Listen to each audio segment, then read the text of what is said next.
Thank you সবাইকে। আসসালামু আলাইকুম। আম, আমি আসাদুজ্জামান। আমি আমার ক্যামেরাটা অন করলাম। এটা আসলে অনেকটা প্রয়োজন হয়, কারণ প্রোগ্রামিং বোঝাতে গেলে কিছু উদাহরণ লাগে। সো আপনারা সবাই ভালো আছেন, তাই না? তো আমরা আজকে ইনশাল্লাহ প্রোগ্রামিং সম্পর্কে জানবো,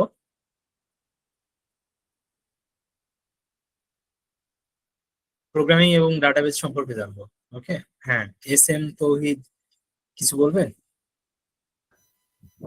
স্যার, আমাকে রিমুভ করা হয়েছিল। কোনো সমস্যা? না ভাই, ওইটা একটা গ্লিচ হয়েছে, তো সবাই রিমুভ হয়ে গেছিল। Sorry for that. কোনো সমস্যা নেই। ও আচ্ছা। ওকে। তো আজকে আপনাদের সহায়তা এবং সহযোগিতা পুরোটাই প্রয়োজন, কারণ আমি আসলে 1 ঘন্টায় ডেটাবেজ এবং প্রোগ্রামিং সম্পর্কে জানানোটা অনেকটা টাফ। বাট আমি চেষ্টা করব যে আপনারা যেন আপনাদের যে ভয়টা আছে এটুকু যেন কাটিয়ে উঠতে পারেন। এবং আসলে প্রোগ্রামিং যে অনেক সহজ, এবং এটার লাইফটা যে আসলে অনেক ইম্পর্টেন্ট আমাদের এই যুগে, এআই যুগে।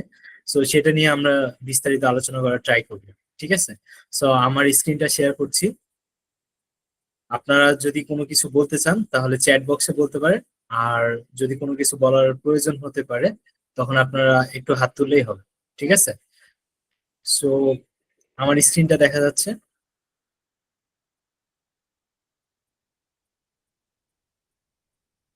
তাহলে ভাইয়া? আমার স্ক্রিন দেখা যায়? হ্যাঁ ভাই, আপনার স্ক্রিন দেখা যাচ্ছে। ওকে, থ্যাংক ইউ।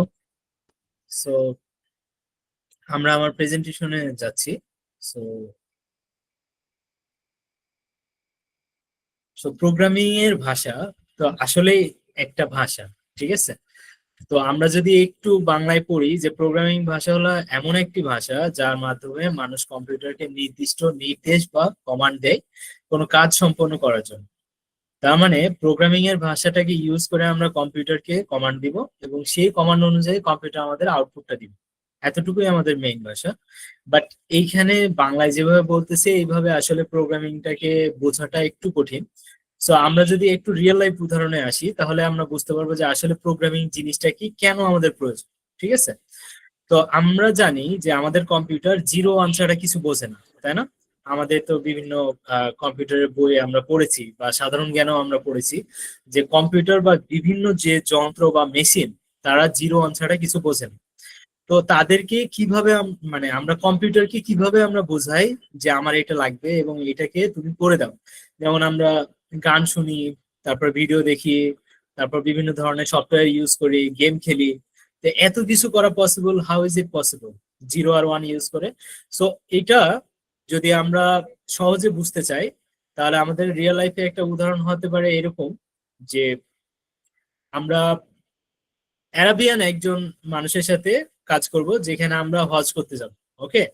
সো অ্যারাবিয়ান জায়গাতে গিয়ে যদি আমরা এখন বলি যে আমি এখন হজ করতে আসছি, আমি রাস্তা ভুলে গেছি, তো তুমি আমাকে রাস্তা বলো।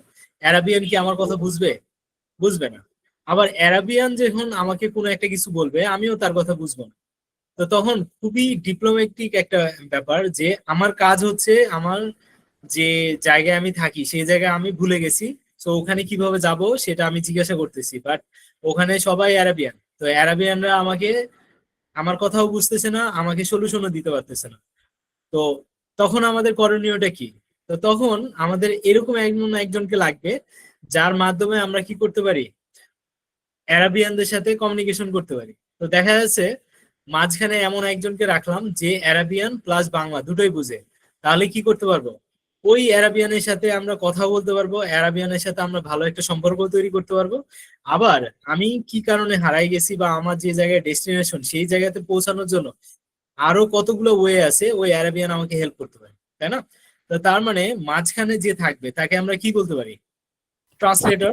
ট্রান্সলেটর। এই যে ট্রান্সলেটর আমাদেরকে হেল্প করলো, যে অ্যারাবিয়ানের ভাষাটা বুঝে আমাকে বাংলায় কনভার্ট করবো, আবার বাংলা বুঝে সে অ্যারাবিয়ানে কনভার্ট করলো। তো তাহলে কি হলো, আমাদের দুজনের যেটা প্রয়োজন সেটা কিন্তু আমরা কি করলাম, মিটিয়ে ফেললাম। তো সেম কাইন্ড অফ আমরা যদি কোনো বিজনেস করতে যাই অ্যারাবিয়ানদের সাথে, তাহলে কি করব, তাকে আমি একটা অফার দিব, সে আমাকে ওই অফার অনুযায়ী কাউন্টার করবে, তারপরে ফাইনালি আমরা বিজনেস করবো কিনা এটা হবে। তো ওই যে ট্রান্সলেটর সে কি করবে, আমার কথা শুনে অ্যারাবিয়ানকে বলবে, অ্যারাবিয়ানের কথা শুনে আমাকে বলবে।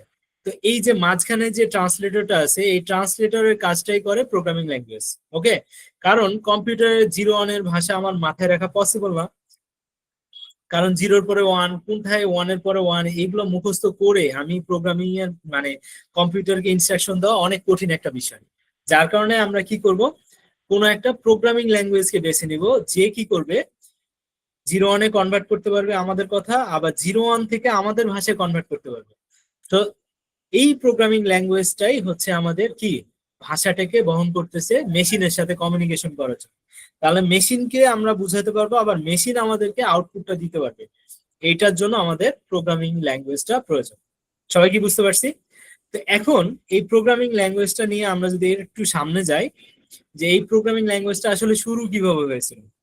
তো দেখেন, প্রথম প্রজন্ম 1940 দশকে হচ্ছে শুরু হয়েছিল, যেখানে বাইনারি কোড ব্যবহার করে প্রোগ্রামিং করতো। তার মানে 0 আর 1। তো 0 মানে কি, লাইট আছে বা কারেন্ট আছে। 1 মানে কি, না 1 মানে হচ্ছে কারেন্ট আছে। তার মানে কারেন্টের প্রবাহ যদি থাকে তাহলে 1, আর যদি প্রবাহ না থাকে তাহলে 0।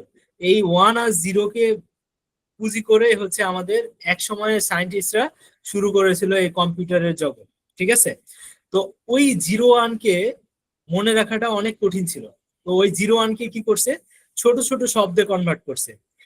তো যেমন ধরেন আমরা সাইন কোড ইউজ করি না, যে ডুড, ডুড মানে কি, ব্রাদার, ভালো মানে ভাই। তো ডুড হচ্ছে একটা সাংকেতিক চিহ্ন, তাই না? তো ওই ডুডকে যদি আমরা 0-1-0-1 দিয়ে বুঝাই, যে এই ডুড যেখানে ইউজ হবে সেটা মানে হচ্ছে ভাই, তো তাহলে ওটা আমাদের সাংকেতিক কোড।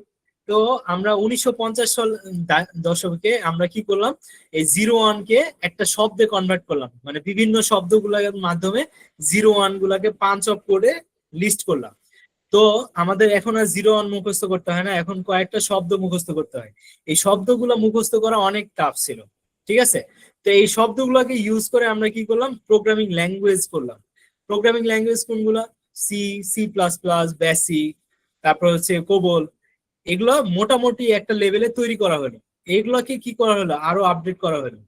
তো এই সি প্রোগ্রামিং, C++ অনেক ভালো রেজাল্ট দেয়, কোনো ব্যাপার না, বাট কিছু কিছু জায়গায় এই C++ ইউজ করে আমরা কাজ করতে পারি না। ঠিক আছে? তো ওখানে ওই ধরনের প্রবলেম গুলোকে সলভ করার জন্য আমরা 1990 সালের দিকে কিছু প্রোগ্রামিং ল্যাঙ্গুয়েজের আবির্ভাব হয়। সেগুলো হচ্ছে জাভা, পাইথন, ভিজুয়াল বেসিক এর জনপ্রিয়তা। ঠিক আছে? তো এই যে পাইথন, জাভা, এগুলো আমাদের পপুলার একটা ল্যাঙ্গুয়েজ, কারণ এখানে ওপি আছে, অবজেক্ট ওরিয়েন্টেড প্রোগ্রামিং, যেটার মাধ্যমে কি হয়, আপনি সি প্রোগ্রামিং এ যদি 500 লাইনের কোড লেখেন, জাভা পাইথন দিয়ে আপনি 50 লাইনের কোড লিখলেই এনাফ। তার মানে আপনার কোড লেখার প্রবণতা কমে গেল, তার মানে আপনি অল্প কষ্টে অনেক কিছু অর্জন করতেছেন। এখন দেখেন, ওই 1990 সালে কেউ জানতো যে এই জাভা পাইথন দিয়ে একসময় আর্টিফিশিয়াল ইন্টেলিজেন্স তৈরি হয়ে যাবে, আমরা রোবটকে চালাইতে পারবো, তারপরে হচ্ছে চ্যাট জিপিটির মতো জেনারেটিভ এআই তৈরি করে ফেলতে পারবো। ঠিক আছে? যাকে আমরা কোনো কিছু বললে সে আমাকে পুরো একটা সিনারিও বেস তৈরি করে আমাকে অ্যান্সার দিতে পারে। সো এইভাবে আমাদের পাইথনটা আরো বেশি পপুলার হয়ে গেল। ঠিক আছে? তো আমরা বুঝে গেলাম যে প্রোগ্রামিংটা আসলে 0-1 থেকে স্টার্ট হয়েছে। প্রজন্মের পর প্রজন্মের চেষ্টার কারণে আজকের পাইথন কি করতেছে, আমাদের আর্টিফিশিয়াল ইন্টেলিজেন্স তৈরি করতে পারতেছি, আমরা ডেটা সায়েন্স নিয়ে কাজ করতে পারতেছি, আমরা ওয়েব ডেভেলপ করতেছি বিভিন্ন জায়গায়। এই যে আমরা ভিডিও কল করতেছি, এটাও কিন্তু কোনো না কোনো প্রোগ্রামিং ল্যাঙ্গুয়েজ দিয়ে তৈরি করা। তার মানে এই প্রোগ্রামিং ল্যাঙ্গুয়েজ আমাদেরকে কি করতেছে, একেবারে হাতের মুঠোয় নিয়ে চলে আসছে। ওকে, সো এখন এই যুগটাতে যদি আপনি প্রোগ্রামিং ল্যাঙ্গুয়েজ সম্পর্কে না আইডিয়া থাকে, তাহলে আপনি যে ডিপার্টমেন্টেই পড়েন, আপনি আর্টস, কমার্স, সায়েন্স, যেটাতেই যান, আপনার প্রোগ্রামিং লাগবে। এমনকি আমাদের পাঠ্য বইয়ে এটাকে ম্যান্ডেটরি করে দেওয়া হয়েছে, যে 9-10-এ একটা ল্যাঙ্গুয়েজ, ইন্টারে আরেকটা ল্যাঙ্গুয়েজ, আর সিএসসি পড়লে তো আরো। ঠিক আছে? তা আমরা যদি আরেকটু যাই, যে এই প্রোগ্রামিং ল্যাঙ্গুয়েজ গুলা, যত প্রোগ্রামিং ল্যাঙ্গুয়েজ আছে, প্রত্যেকটা প্রোগ্রামিং ল্যাঙ্গুয়েজের স্ট্রাকচারটা সেম। সিনট্যাক্স, ভ্যারিয়েবল, তারপর data type, operator, conditional statement, তারপরে হচ্ছে লুপ, ইনপুট আউটপুট, এই সবগুলা প্রত্যেকটা ল্যাঙ্গুয়েজে আছে। আপনি সিতে যাবেন, C++, জাভা, পাইথন, প্রত্যেকটাতেই আছে। ঠিক আছে? তো আমরা এই যে সিনট্যাক্স কথাটা বলতেছে, এই সিনট্যাক্স বলতে আমরা আসলে কি বুঝি? তো প্রোগ্রামিং এ যখন একটা লাইন লেখা হয়, ওইটাকে সিনট্যাক্স বলি। তো এটা যদি বাস্তব উদাহরণ বলি, তাহলে বাংলাতে আমরা যেমন একটা বাক্য লিখি, ওটাকে ইংলিশে বলি সেন্টেন্স। ওই জিনিসটাকে যদি প্রোগ্রামিং এ লিখি তাহলে ওটাকে বলা হয় সিনট্যাক্স। তার মানে এক একটা লাইন অফ কোডকে আমরা সিনট্যাক্স বলতেছি। ক্লিয়ার সবাই? এখন এখানে দেখেন ভ্যারিয়েবল কথাটা বলতেছে। তো ভ্যারিয়েবল জিনিসটা কি? ভ্যারিয়েবল হচ্ছে এমন একটা জিনিস যেটার মধ্যে আমরা কি করতে পারি, ভ্যালু গুলাকে স্টোর করতে পারি। তার মানে আমাদের যদি কোনো ডেটা স্টোর করতে হয় এবং ওটাকে সংরক্ষণ করে রাখতে হয়, তাহলে আমাদের লাগবে ভ্যারিয়েবল। তো আপনি চিন্তা করেন যে আপনার কম্পিউটারে মেমোরি কার্ড নাই, মানে হার্ড ডিস্ক নাই, ঠিক আছে, অথবা আপনার মোবাইলের যে স্টোরেজ আছে সেটা নাই, তাহলে কি আপনি কোনো ডেটা রাখতে পারবেন? রাখতে পারবেন না। অথবা আপনার স্টোরেজ এত কম যে আপনি কোনো একটা ফাইল ডাউনলোড করে রাখতে পারেন না। তার মানে বুঝতেই পারতেছেন যে ডেটা সংরক্ষণ করার জন্য আমার মেমোরি খুবই ইম্পর্টেন্ট একটা জিনিস। এখন ওই মেমোরির মধ্যে আপনি পুরো জায়গা তো আর ইউজ করবেন না একসাথে, আপনি স্লট বাই স্লট ভাগ করে ইউজ করবেন। ওই যে স্লট বাই স্লট যে আপনি ডেটাগুলোকে ভাগ করে ইউজ করতেছেন, ওই এক একটা স্লটকে আমরা মেমোরিকে এক একটা ভ্যারিয়েবলের আন্ডারে রাখি। তার মানে ওই এক একটা স্লটের একটা নাম থাকে। ধরেন আমরা পুরো বাংলাদেশটাকে কি করছি, স্লটে স্লটে ভাগ করছি না, যে এটা দিনাজপুর, এটা হচ্ছে বরিশাল, এটা হচ্ছে আমাদের চট্টগ্রাম, এটা খুলনা, এটা হচ্ছে সিলেট। তাহলে কি হয়েছে, আমার কোন জায়গাতে আমার বাংলাদেশের কোন জিনিসটা আছে এটা বের করতে গেলে ওই নামটা দিয়ে বের করতে পারি। তো ওইরকমই আমাদের যে মোবাইলের ডেটাটা, মানে মেমোরি কার্ডটা আছে, এই মেমোরি কার্ডটাকে আবার আমরা কি করি, জায়গায় জায়গায় ভাগ করি, যেন ওই নাম দিয়ে দিয়ে আমরা কি করতে পারি, সার্চ করে ওই ডেটাগুলোকে নিয়ে আসতে পারি। am I clear? তার মানে পুরো যে আমার মেমোরিটা আছে, এই মেমোরিটাকে আমরা কি করব, ছোট ছোট ভ্যারিয়েবল দিয়ে ডেটাগুলোকে স্টোর করব, যেন আমার কোনো একটা স্পেসিফিক ডেটা প্রয়োজন হলে ওই ভ্যারিয়েবলের নামটা দিয়ে আমরা ডেটাকে নিয়ে আসতে পারি। ক্লিয়ার? এখন আমরা যে ভ্যারিয়েবলের ভিতরে ডেটাগুলো রাখবো, এই ডেটাগুলো আসলে কি ধরনের ডেটা, দেখতে কেমন, কি রাখা হয়, তা আমরা যদি এইটা বলতে চাই তাহলে বলতে পারি যে ডেটা টাইপটা আপনাকে জানতে হবে। তো ডেটা টাইপে অনেকগুলা ডেটা আছে, টাইপ আছে, বাট আমরা মূলত ডেটা টাইপকে যদি আমরা খুবই সহজভাবে বুঝতে চাই তাহলে এরকম, যে আমরা কম্পিউটারের যে কিবোর্ড আছে, কিবোর্ডটার দিকে আপনারা যদি তাকান তাহলে দেখবেন এখানে অনেকগুলা কি আছে, চাবি আছে, মানে কি আছে, তাই না? এক একটা কি যদি ক্লিক করেন তাহলে এক একটা কি হয়, অক্ষর আসে, অথবা এক একটা সাইন আসে। এই এক একটা অক্ষর বা সাইনকে আমরা বলি কি, ক্যারেক্টার। ওকে, সো এই ক্যারেক্টার গুলাকে আমরা বলবো স্ট্রিং। তাহলে প্রথম ডেটা টাইপটা হচ্ছে স্ট্রিং, যেটার ভিতরে আপনার পুরো কিবোর্ডে যত কিছু আছে সব কিছুকে মিলে আমরা স্ট্রিং বলতে পারি। বাট এর বাইরেও আমরা যেহেতু বলি যে কম্পিউটার হচ্ছে কি গণনা যন্ত্র, তো আমরা গণনা করব, তাহলে গণনা করি কি দিয়ে, ম্যাথমেটিক্স দিয়ে। আর ম্যাথমেটিক্স এর মেইন জিনিস কি, অঙ্ক। তাহলে অঙ্ক কোনগুলা, 0 থেকে 9, তাই না? তাহলে এই 0 থেকে 9 কে আমরা কি বলি, ফ্লট। অঙ্ক। হ্যালো, কেউ কিছু বলছেন? স্যার কন্টিনিউ করেন। আচ্ছা, তো এই যে 0 থেকে 9 এটাকে আমরা বলি কি, সংখ্যা বা নাম্বার। এই নাম্বার গুলোকে আমরা যোগ বিয়োগ গুণ ভাগ করে আমরা কোনো একটা ম্যাথমেটিক্যাল টার্মে আউটপুট বের করতে পারি। বাট আমি যদি বলি যে আমার নাম এমডি আসাদুজ্জামান, এই এমডি আসাদুজ্জামানকে কি আপনি যোগ বিয়োগ গুণ ভাগ করতে পারবেন? পারবেন না। তাহলে যে ডেটা গুলোকে যোগ বিয়োগ গুণ ভাগ করতে পারবো না, এগুলোকে আমরা কি বলবো, স্ট্রিং। আর যেগুলোকে আমরা করতে পারবো সেগুলোকে বলবো সংখ্যা। এই সংখ্যাগুলোকে আমরা বলা হয় নিউমেরিক, নিউমেরিক ডেটা বা নাম্বার ডাটা। এই নাম্বার ডাটাকে আবার দুই ভাগে ভাগ করা যায়, একটা হলো দশমিক আর একটা হলো পূর্ণ সংখ্যা। তো যেটাতে দশমিক নাই সেটাকে বলবো আমরা ইন্টিজার বা পূর্ণ সংখ্যা, আর যেটাতে দশমিক আছে ওটাকে বলবো কি, ফ্লোট। তা আমরা একটু পরে এগুলো প্রত্যেকটা ডেটা গুলো দেখবো যে কিভাবে কাজ করে, ঠিক আছে? তো এই ডেটা টাইপ গুলোকে আমরা যদি জেনারেলি চিন্তা করি তাহলে প্রথমে 3 ভাগে ভাগ করতে পারি, একটা হলো স্ট্রিং, আরেকটা হচ্ছে নাম্বার। নাম্বারের মধ্যে 2টা ভাগ, একটা হলো ইন্টিজার যেটা দশমিক নাই, আর আরেকটা হলো দশমিক যুক্ত বা দশমিক সংখ্যা আছে, সেটাকে বলবো আমরা কি, ফ্লোট। তার মানে আমরা 3 টাইপের ডেটা প্রথমত ঢুকে, এর বাদেও আরো অনেক ডেটা টাইপ আছে পাইথনে, সেগুলো আমরা পরে আলোচনা করব, ঠিক আছে? এখন এই ডেটা টাইপ গুলোকে আমরা কি করতে পারি, বিভিন্ন সময় বিভিন্ন ভাবে ইউজ করব, যোগ করব, গুণ করব, ভাগ করব, আবার কম্পেয়ার করব যে এই ডেটাটা এই ডেটা সমান কিনা, এই ডেটাটা এই ডেটা থেকে বড় কিনা, এটা কি ওটা সমান হলে এই ধরনের কাজ করব। তখন আমরা কি করব, অপারেটর দিয়ে কাজ করব। অপারেটর মানে কি, মাঝখানে যে থাকবে সে বাকি দুজনকে কাজ করাবে। যেমন আমি 10 আর 5 যোগ করব, তার মানে কি মধ্যখানে আছে প্লাস। এই প্লাস মাইনাস ভাগ গুণ এই জিনিসগুলোকে বলা হয় অপারেটর, আর দুই পাশে যেটা আছে তাদেরকে বলা হয় অপারেন্ড। তাহলে অপারেন্ট কি করে? অপারেটরের মাধ্যমে কি হয়? অপারেশন হয়। তার মানে এই অপারেশনের আউটপুটটাই আমরা আলটিমেটলি দেখতে পাই কম্পিউটারের মাধ্যমে। বুঝতে পারছি? তার মানে আমাদের বেশ কিছু অপারেটর আছে, এগুলো সম্পর্কে আমাদের জানতে হবে। এই অপারেটরের উপর ডিপেন্ড করে আমরা কি করব? কন্ডিশনাল স্টেটমেন্ট তৈরি করব। কন্ডিশনাল স্টেটমেন্ট বলতে আমরা কি করব? লজিক তৈরি করব, যে আমি এই কাজটা করব কিনা, এই কাজটা কখন করব, এই কাজটা কিভাবে করলে আমার এই আউটপুটটা আসবে, এই ধরনের লজিক যখন তৈরি করব, ওই লজিকটাকে বলা হয় কন্ডিশনাল স্টেটমেন্ট। ওকে, তার মানে আপনি এখান থেকে কি করতেছেন? সিদ্ধান্ত নেবেন, ওই সিদ্ধান্তের উপরে কি ধরনের নির্দেশ আছে ওই জিনিসটা করবে। তো এটাকে আমরা আলটিমেটলি ইফিলস দিয়ে করি, সেটা আমরা একটু পরে হ্যান্ডস অন কাজ করব। এরপরে দেখেন লুপ। লুপটা মানে হচ্ছে আমরা কি করি? একই ধরনের কাজ যদি বারবার করতে চাই তাহলে ওটাকে আমরা লুপ বলবো। ঠিক আছে? তো এটা আমরা যখন কম্পিউটারে আমরা কাজ করব তখন আমরা আরো ভালোভাবে বুঝবো। তা আমরা রিয়েল লাইফ কিছু উদাহরণ দেখে আসি, যেটার মাধ্যমে আমরা কি করতে পারি?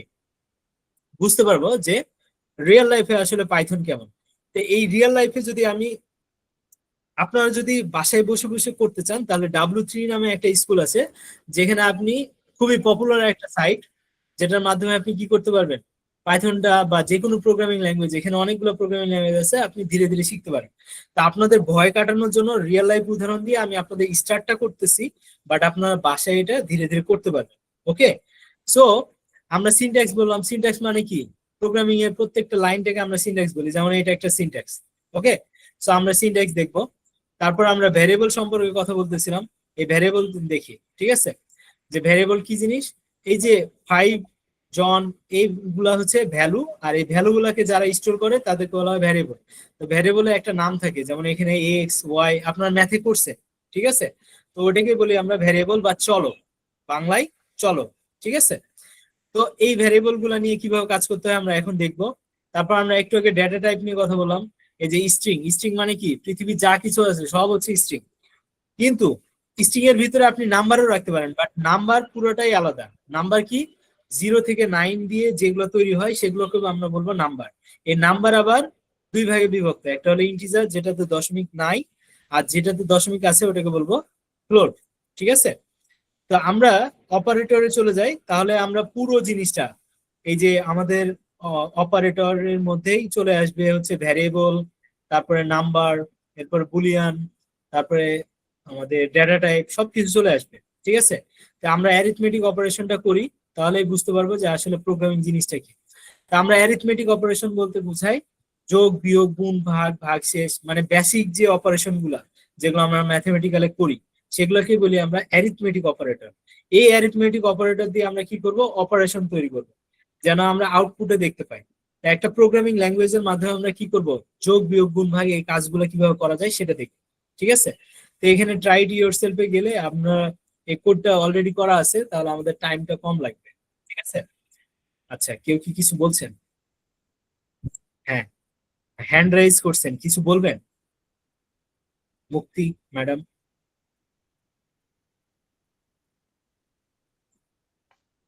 মুক্তি ম্যাডাম কিছু বলবেন? না ম্যাডাম না স্যার। আচ্ছা, এম কে মুক্তি, মুকিত। আচ্ছা মুকিত, সরি আপনার নামটা আমি আসলে প্রথমে বুঝি নাই, কিছু বলবেন? মানে আমাদের আপনার মাইক মিউট হয়ে গেছে। আইসিটি অলিম্পিয়াডের পরীক্ষায় কি পাইথন থেকে আসবে না সি প্লাস থেকে? না, পাইথন থেকেই আসবে ব্যাপারটা এমন না, একেবারেই হচ্ছে বেসিক থেকে আসবে। বাট আমি যেহেতু আপনাদের ক্লাস নিচ্ছি, আমি আসলে জেনারেলি বুঝাতে চাচ্ছি।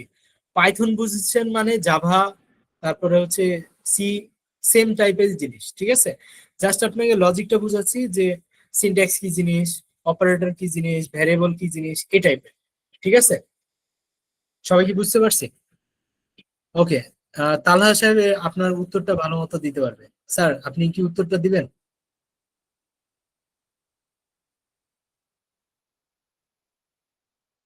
আচ্ছা, মরিয়ম কিছু বলবেন?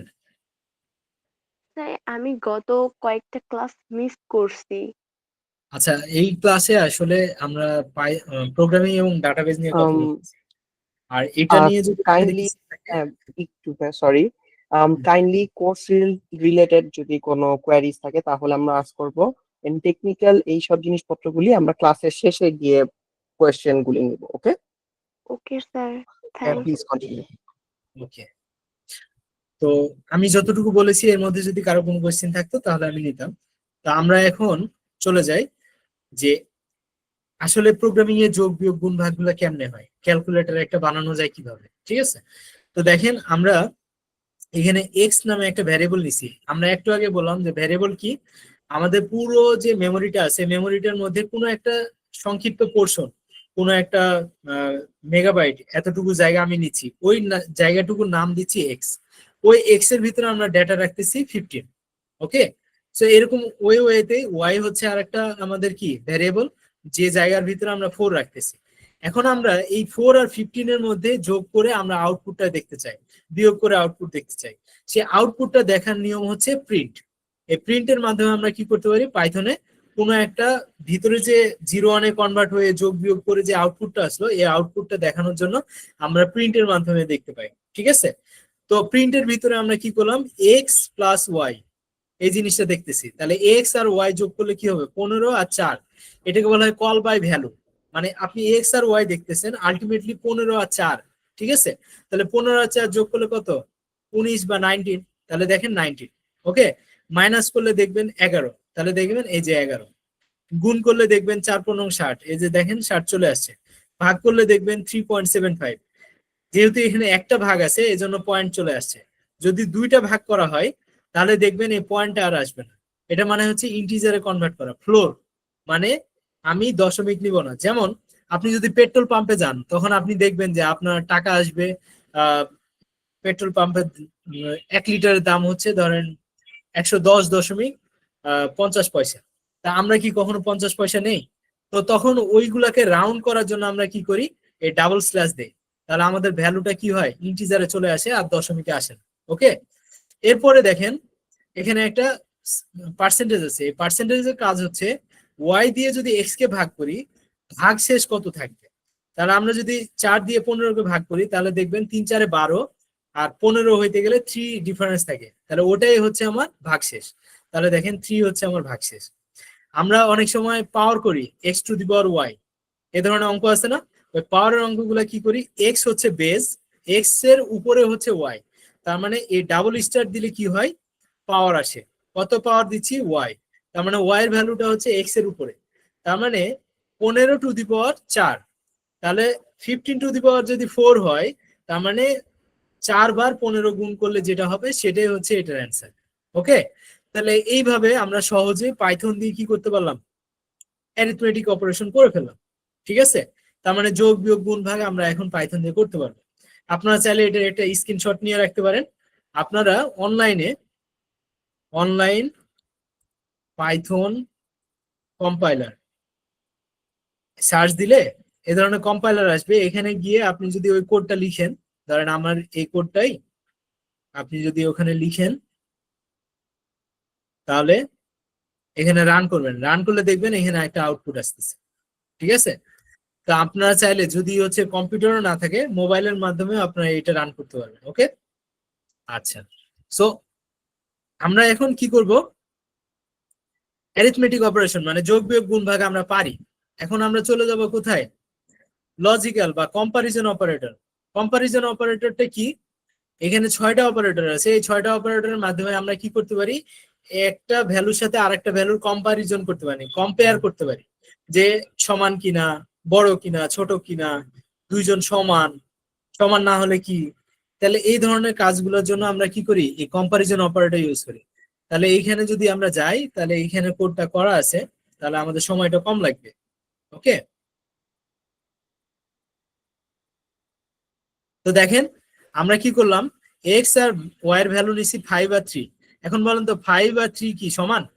যদি সমান হয় তাহলে এখান থেকে দুইটা আউটপুট আসার পসিবিলিটি থাকবে। এটা হচ্ছে এক হলো হয় ট্রু আসবে না হয় ফলস আসবে, যে কোনো একটা। তো এই ট্রু আর ফলস কে বলা হয় বুলিয়ান ডাটা টাইপ, সংক্ষেপে বলা হয় বুল। ঠিক আছে, তো এই বুলিয়ান ডেটা টাইপ থেকে যে আউটপুটটা আসতেছে এক্স সমান সমান ওয়াই, তাহলে আমরা এখন কম্পেয়ার করি 5 আর 3 কি সমান? যদি সমান হয় তাহলে ট্রু, যদি না হয় তাহলে ফলস। যেহেতু 5 আর 3 কি সমান না, তার জন্য এটা দেখেন এটা ফলস আসছে। ওকে, যদি আমরা এখানে 5 দিই, 5 দেওয়ার পরে যদি এখন রান করি দেখবেন এটা ট্রু আসছে। দেখছেন ট্রু আসছে। তার মানে এটাকে আমরা বলতেছি, এই যে ডাবল ইকুয়াল, এটাকে বলতেছি আমরা কম্পারিজন অপারেটর। ওকে, তো ম্যাথমেটিক্সে আমাদের কম্পারিজন মানে ইকুয়ালটাকে আমরা কি দিয়ে বুঝাই? একটা ইকুয়াল দিয়ে।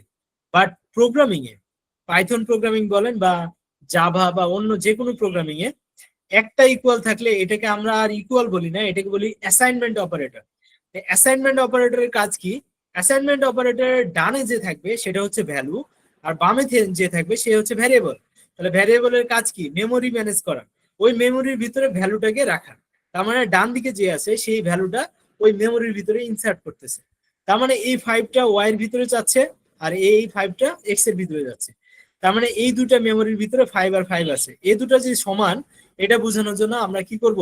ট্রু আউটপুট দিব। ওকে, যদি সমান না হইতো তাহলে আমরা বলতাম কি? ফলস। তাহলে আপনি এখন বলেন তো এটা কি সমান? না, তার মানে এটা আউটপুট এখন রান করলে ফলস আসবে। ওকে ওকে, এখন দেখেন আরেকটা অপারেটর আছে, সেটা হচ্ছে নট ইকুয়াল। নট ইকুয়াল মানে হচ্ছে দুই দিক সমান হওয়া যাবে না। যদি দুই দিক সমান না হয় তাহলে ট্রু, আর যদি সমান হয়ে যায় তাহলে ফলস। তো দেখেন এক্স আর ওয়াই সমান না, যার কারণে দেখেন এখানে 2 নম্বরে ট্রু দেখাচ্ছে। ওকে, তার মানে এক একটা লাইন এক একটা আউটপুট দেখাচ্ছে। তার মানে প্রথম লাইন প্রথম আউটপুট, দ্বিতীয় লাইন দ্বিতীয় আউটপুট, তৃতীয় লাইন তৃতীয় আউটপুট। তাহলে দেখেন এইটার মাধ্যমে আমরা কি বুঝি? বড় ছোট। তাহলে বাম দিকে যে আছে সে ডান দিকেরটার থেকে বড় কিনা, তার মানে এক্স ওয়াই থেকে যদি বড় হয় তাহলে ট্রু, আর যদি না হয় তাহলে ফলস। তাহলে এক্স এর ভ্যালু কত? 5। 5 কি 3 থেকে বড়? Yes, obvious. তাহলে এটা ট্রু। তাহলে এটা কত নাম্বার প্রিন্ট? 3। তাহলে মানে 3 নম্বরে দেখেন ট্রু আসছে। সবাই বুঝছি? আর এটা উল্টে গেছে। তাহলে এখন বলেন তো এক্স কি ওয়াই থেকে ছোট? না, এক্স ওয়াই থেকে বড়, যার কারণে এটা ফলস। দেখেন পরেরটা ফলস আসছে। এখন দেখেন এখানে দুইটা কন্ডিশন একসাথে দেওয়া হয়েছে। এই কন্ডিশনের মানে হচ্ছে হয় বড় হবে না হয় সমান হবে। তাহলে এক্স হয় ওয়াই থেকে বড় অথবা সমান, যে কোনো একটা যদি হয় তাহলেই ট্রু। তাহলে দেখেন এক্স ওয়াই থেকে বড়, যার কারণে এটা ট্রু আসছে। দেখছেন? এখন যদি সমান হইতো তাহলে কি ট্রু আসতো? দেখেন 5 দিচ্ছি, এটা কি ট্রু? দেখেন এটাও ট্রু হয়েছে, পরেরটাও ট্রু হয়েছে। কারণ কি? পরেরটা তো বলছি যদি ওয়াই এক্স এর থেকে বড় অথবা সমান হয়, যে কোনো একটা হয় তাহলে ট্রু। তাহলে আমরা দেখতে পাচ্ছি যে কম্পারিজনের মাধ্যমে আমরা কি বের করতে পারি? ট্রু আর ফলস। এই ট্রু আর ফলস এর উপর ডিপেন্ড করেই কিন্তু আমরা যে কোনো ধরনের ডিসিশন নিতে পারি, যেটা আমরা একটু আগে দেখছি কন্ডিশনাল স্টেটমেন্টের ভিতরে। তাহলে আমরা অপারেটর দিয়ে কি বের করলাম? যোগ বিয়োগ গুণ ভাগ। অ্যারিথমেটিক অপারেটর দিয়ে যোগ বিয়োগ গুণ ভাগ করলাম। আর কম্পারিজন অপারেটর দিয়ে আমরা বের করলাম যে দুইটার মধ্যে বড় না ছোট। যদি বড় হয় তাহলে একরকম ডিসিশন, যদি ছোট হয় তাহলে আরেক রকম ডিসিশন। এই ডিসিশন গুলাকে নিয়ে আমরা বলি কি? Conditional statement. এখন কন্ডিশনাল স্টেটমেন্ট কিভাবে দেওয়া যায় আমরা আপনাকে দেখাচ্ছি। তো ধরেন আমরা কন্ডিশনাল স্টেটমেন্ট এভাবে দিব, যদি আমার কি আমার পকেটে, যদি পকেটে 10 টাকার বেশি থাকে তাহলে আমরা কি করব? চকলেট কিনবো। ঠিক আছে, প্রিন্ট লেখো বাই এ চকলেট। ঠিক আছে, তা এখন বলেন তো এক্স এর ভ্যালু কি 5 এর থেকে বড়? না। তাহলে কি আমার চকলেট কিনা পসিবল? কারণ আমার চকলেটের দাম 10 টাকা, কিন্তু আমি কি পাইছি? 5 টাকা। তাহলে দেখেন আমাকে বাই এ চকলেট দিবে না, কোনো আউটপুটই আসবে না। কিন্তু যদি না আসে তাহলে আমরা বলবো যে কান্ট বাই এ চকলেট। তাহলে এটার জন্য আমরা কি করব? ইলস নামে একটা ব্যাপার আছে, যেটার মানে হচ্ছে এটা যদি ফলস আসে তাহলে ইলস কাজ করবে। তাহলে ইলস এর ভিতরে আবার আমরা প্রিন্ট যদি দেই, ঠিক আছে,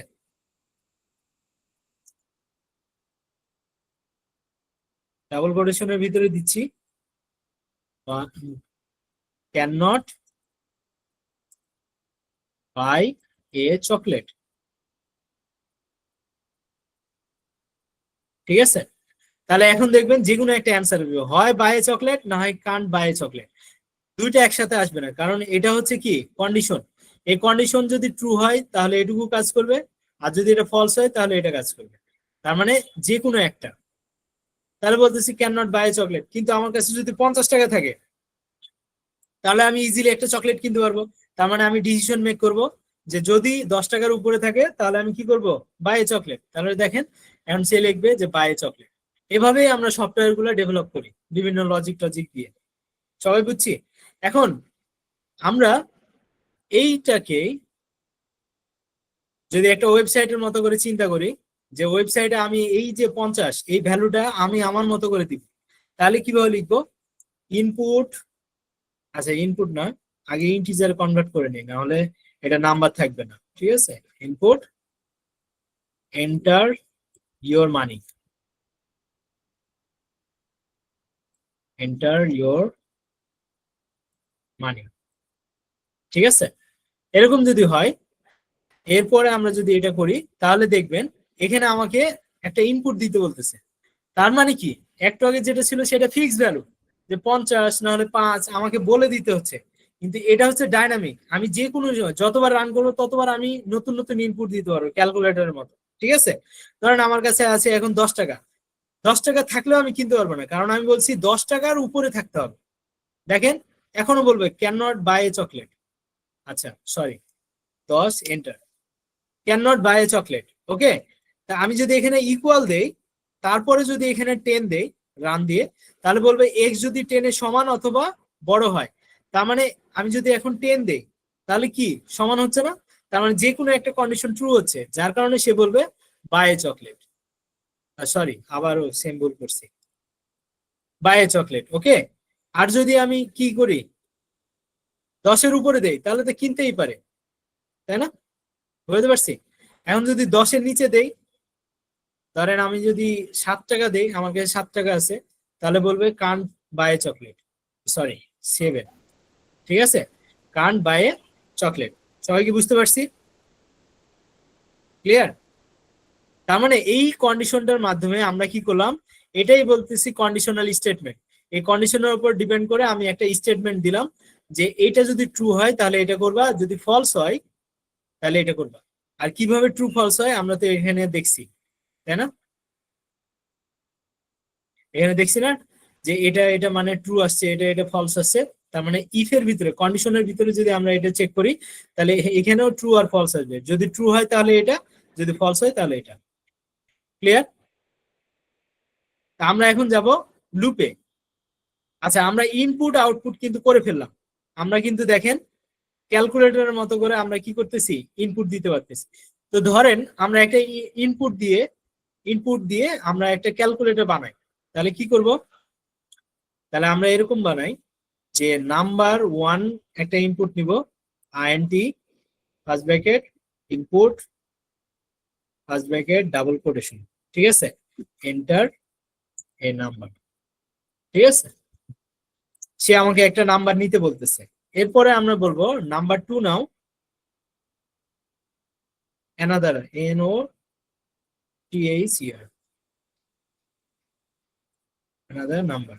আর এখানে ভ্যারিয়েবলের নেম সেম থাকা যাবে না, দুইটা। ঠিক আছে, এখন আমি বলতেছি প্রিন্ট ফার্স্ট ব্র্যাকেট যে নাম্বার 1 প্লাস নাম্বার 2, এটাকে যদি যোগ করি তাহলে দেখবেন আমাকে সে একটা আউটপুট দিতে বলবে। ঠিক আছে, তা আমি একটা ইনপুট দিব, ইনপুট দিতে বললে তারপরে ওই ইনপুট গুলা কি করবে, ধরেন 10 আর 5 দিলাম, তাহলে দুইটা মিলে যোগ হলে কি হয়, আর 15 হয় না? দেখেন এখানে 15 চলে আসছে। আবার যদি আপনি চেঞ্জ করেন কোনো একটা ভ্যালু, ধরেন 80 প্লাস হচ্ছে 20, তাহলে কত আসবে 100, তাহলে এন্টার দেন, দেখেন 100 চলে আসছে। এরকম আপনি যদি যোগ বিয়োগ গুণ ভাগ করতে চান সবগুলাই, তাহলে এরকম করতে পারেন যে যোগ বিয়োগ গুণ ভাগ, তারপর হচ্ছে ভাগশেষ, এরপর হচ্ছে ডাবল স্টার মানে হচ্ছে power M number 1 to the power number 2। ঠিক আছে, এরপর ডাবল স্ল্যাশ মানে নাম্বার 2 যদি নাম্বার 1 কে ভাগ করে তাহলে শুধু কি আসবে, ইন্টিজার, দশমিক আসবে। ওকে, তাহলে আমরা এখন রান করি। রান করে দেখেন এন্টার এ নাম্বার, মানে আমাকে একটা নাম্বার দিতে বলতেছে যেটা নাম্বার 1 এর ভিতরে স্টোর হবে। তো ধরেন আমরা বললাম 10, ঠিক আছে। তারপরে এন্টার অ্যানাদার নাম্বার, ধরেন আমরা দিলাম 3, তাহলে এন্টার যদি দেই তাহলে দেখবেন 10 আর 3 যোগ করলে কত হয় 13, তাহলে এখানে যোগ করতে বলছে যোগ করে দিছে। 10 আর 3 বিয়োগ করলে কত হয় 7, দেখেন বিয়োগ করতে বলছি বিয়োগ করে দিছে। গুণ করতে বলছি গুণ করছে, ভাগ করতে বলছি ভাগ করছে। ভাগশেষ কত হয়, 3 কে যদি 10 কে ভাগ দেন ভাগশেষ কত হবে 1 না, তাহলে দেখেন 1 চলে আসছে। তারপরে 10 টু দি পাওয়ার যদি 3 দেই তাহলে দেখবেন এরকম একটা অ্যান্সার আসবে। যদি 10 কে যদি 3 দিয়ে ভাগ দিই তাহলে এই যে দশমিকের পরের গুলো আসবে না, কারণ ডাবল স্ল্যাশ মানে কি দশমিকের ডান পাশের গুলো বাদ দিবে। ওকে, আমি খুব দ্রুত যাচ্ছি, বাট এগুলো কিন্তু খুব সহজ, এটাই বোঝানোর ট্রাই করতেছি, ঠিক আছে। আচ্ছা, আপনাদেরকে আরেকটা জিনিস শেখানোর ট্রাই করি, সেটা হচ্ছে লুপ। এটা শেষ হলে আমরা মোটামুটি, আপনি চাইলে Python, Java, JavaScript, C plus plus, C sharp, যে কোনো ল্যাঙ্গুয়েজে যান, এই ধরনের স্ট্রাকচারই আপনাকে পড়াবে। মানে যে কনসেপ্ট পড়লেন এই কনসেপ্টের বাইরে কিছু না। ওকে, সো আমরা যদি এরকম করি যে প্রিন্ট 1, এরপরে যদি আমি বলি যে 1 এর পরে 2 দাও, এরপরে 3 দাও, এরপরে 4 দাও, এরপরে 5 দাও, এরপরে 6 দাও, তা আমরা যদি রান করি তাহলে দেখবেন 1 2 3 4 5 6, দেখবেন প্রিন্ট হয়েছে না। এখন আমি 1 প্রিন্ট করতে চাইছি 1 হয়েছে, 2 দিছি দিব। এখন যদি আমাকে বলে যে 100 পর্যন্ত প্রিন্ট করো, তাহলে এইরকম প্রিন্ট 100 বার করতে হবে। তার মানে এইভাবে 100 বার আমাকে প্রিন্টের কথা লিখতে হবে, 100 লাইনের কোড হবে। এটা অনেক কষ্টকর একটা ব্যাপার না, প্রবলেম না। এই প্রবলেমটাকে সলভ করা যায় 2টা লাইন কোড করে। এই 2 লাইন কোড করতে হলে আপনাকে লুপ সম্পর্কে জানতে হবে। এখন লুপ জিনিসটা কি, আমি আগে এটা করি, তারপরে আপনাকে রিয়েল লাইফে একটা উদাহরণ দিচ্ছি। তো ধরেন আমরা এক্স এর ভ্যালু দিলাম 1, ঠিক আছে। তারপরে প্রিন্ট করলাম যে, না প্রিন্ট তো না, আগে আমার কন্ডিশন দিব, হোয়াইল এক্স যতক্ষণ কি হবে 10 এর থেকে ছোট থাকবে অথবা সমান থাকবে, ততক্ষণ পর্যন্ত কি করব, আমরা ভিতরে ঢুকবো, প্রিন্ট দিব, ফার্স্ট ব্র্যাকেট দিব, বলবো যে এক্স প্রিন্ট করো। এখন যদি এরকম করি তাহলে দেখবেন যে সে আজীবন 1 প্রিন্ট করতেছে, ঠিক আছে। এটা অসীম একটা লুপ। আমরা দেখেন এখানে 1 line 2 line code 3 line code করছি, এখানে অসীম একটা আউটপুট আসতেছে। তার মানে প্রোগ্রামিং দিয়ে আপনি যে কোনো কিছু করতে পারবেন। এখন রিয়েল লাইফে আসলে লুপটা কি জিনিস সেটা আপনাদেরকে বলি। রিয়েল লাইফের লুপটা হচ্ছে, ধরেন প্রতিদিন সূর্য উঠে অস্ত যায়, সে কিন্তু নিয়ম মাফিক কি করতেছে, উঠতেছে অস্ত যাচ্ছে, কিন্তু ও কিন্তু জানে না যে আমরা ওকে গবেষণা করি যে কোন দিন চাঁদ উঠবে, কোন দিন হচ্ছে কি বলে এত তারিখ হবে। তো ওই যে সূর্য ডুবে গেলে আমরা তারিখটা চেঞ্জ করি, আবার বার চেঞ্জ করি।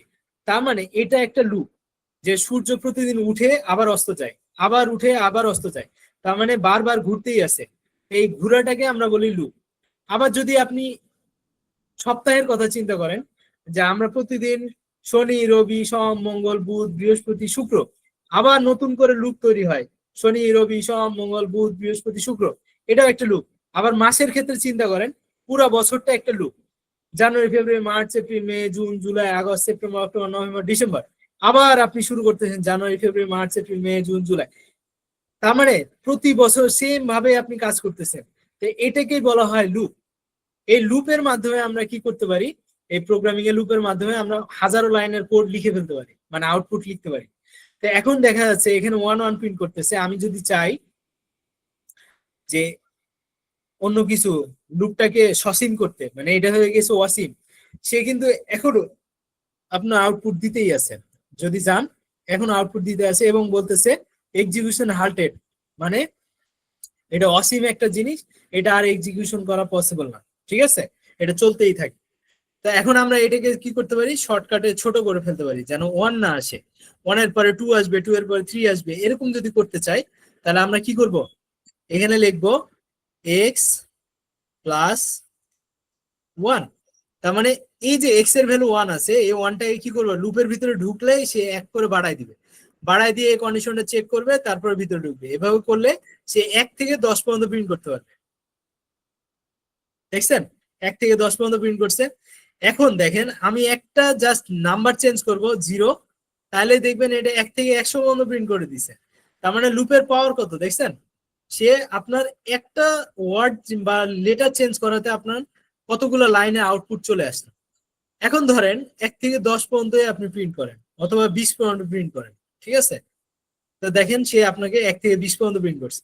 আপনি এখন যদি চান যে যতগুলো বিজোড় সংখ্যা আছে 1 থেকে 20 এর মধ্যে সেগুলো বের করো, তাহলে কি করবেন, এখানে একের জায়গায় জাস্ট 2 দিয়ে দেন, দেখবেন যতগুলো বিজোড় সংখ্যা আছে সেগুলোই শুধু প্রিন্ট করতেছে 1 3 5 7 5।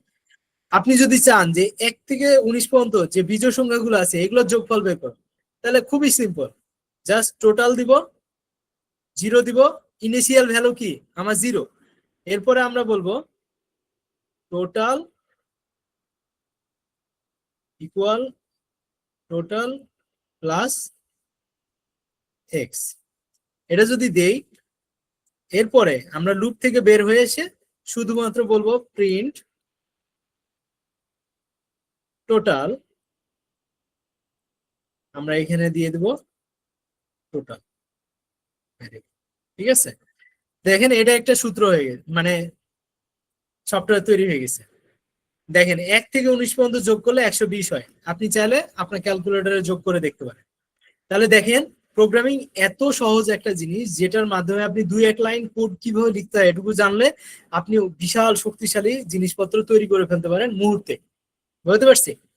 সো এই যে ডাইনামিক ডেটাগুলো নিয়ে আপনি যে কাজ করতেছেন, এটা দিয়ে আপনি ওয়েবসাইট বানাবেন, একটা হচ্ছে চ্যাট জিপিটি বানাবেন, একটা দেখা যাচ্ছে হচ্ছে মোবাইলে অ্যাপ বানাবেন। তো এই ধরনের জিনিসগুলো আপনার এই যে ছোট ছোট জিনিসগুলো দিয়েই বানানো হয়, আহামরি কঠিন কিচ্ছু না। বুঝতে পারছি? আচ্ছা, আমাদের টাইম খুব লিমিটেড, তা আমরা মোটামুটি চেষ্টা করছি যে একটা প্রোগ্রামিং ল্যাঙ্গুয়েজে স্ট্রাকচার কি জিনিস, কি কি থাকে, syntax, variable, data type, operator, তারপর conditional statement, loop, input output, এর বাইরে যে নাই এমন না।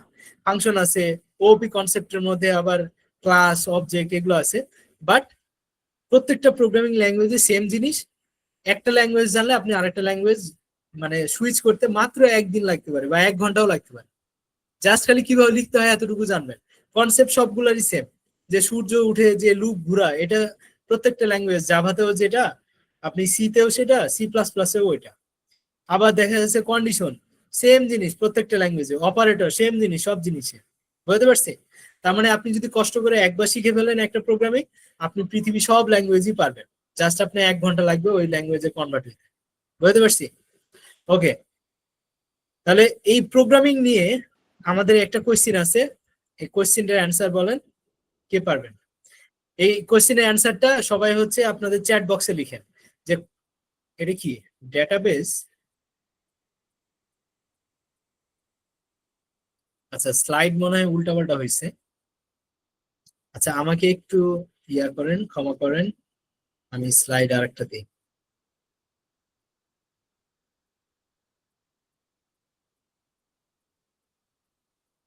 সেম জিনিসই, যা স্লাইডটা ইয়া করছে।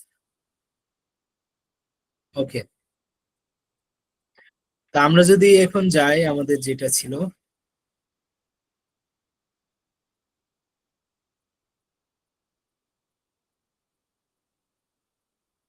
আচ্ছা এই কোশ্চেনের অ্যান্সারটা সবাই লিখেন যে লুপ কি কাজে একই কাজ ব্যবহৃত বারবার হয়। করার জন্য। ছবি, বি, এক কাজ বারবার করার জন্য। এক কাজ বারবার তাহলে করার জন্য। বি, বি বারবার করার বি। জন্য বি। চ্যাট বক্সে লিখেন, অ্যান্সারটা চ্যাট বক্সে লিখেন, কারণ সবার অ্যান্সার আমি মানে শুনতে পারবো না, বাট আমি পড়তে পারবো। ঠিক আছে? তাহলে এটার অ্যান্সার কি হবে, লুপ কি কাজে ব্যবহৃত হয়। এই ধরনের কোশ্চেন গুলাই আসবে, আপনাকে কোড লিখতে দেওয়া হবে না। ঠিক আছে? আপনি যে কনসেপ্টটা জানেন এতটুকু ক্লিয়ার হলেই হবে। ওকে, তো আপনারা সবাই হচ্ছে চ্যাট বক্সে অ্যান্সারটা লিখেন দেখি। আমি 1 মিনিট টাইম দিচ্ছি আপনাদের। এখন আপনারা বলেন তো, প্রোগ্রামিং কি আসলে কঠিন কিছু জিনিস? খুবই সহজ, বাস্তব জীবনের সাথে পুরোটা মিলিত। জাস্ট আপনি কষ্ট করে যদি 1 সপ্তাহ 2 সপ্তাহ টাইম দেন, তাহলে আপনি প্রোগ্রামিং ল্যাঙ্গুয়েজ শিখে ফেলবেন। ঠিক আছে? খুবই ইজি। ওকে, সবাই কি লিখছেন? চ্যাট বক্সে অ্যান্সার দিছেন?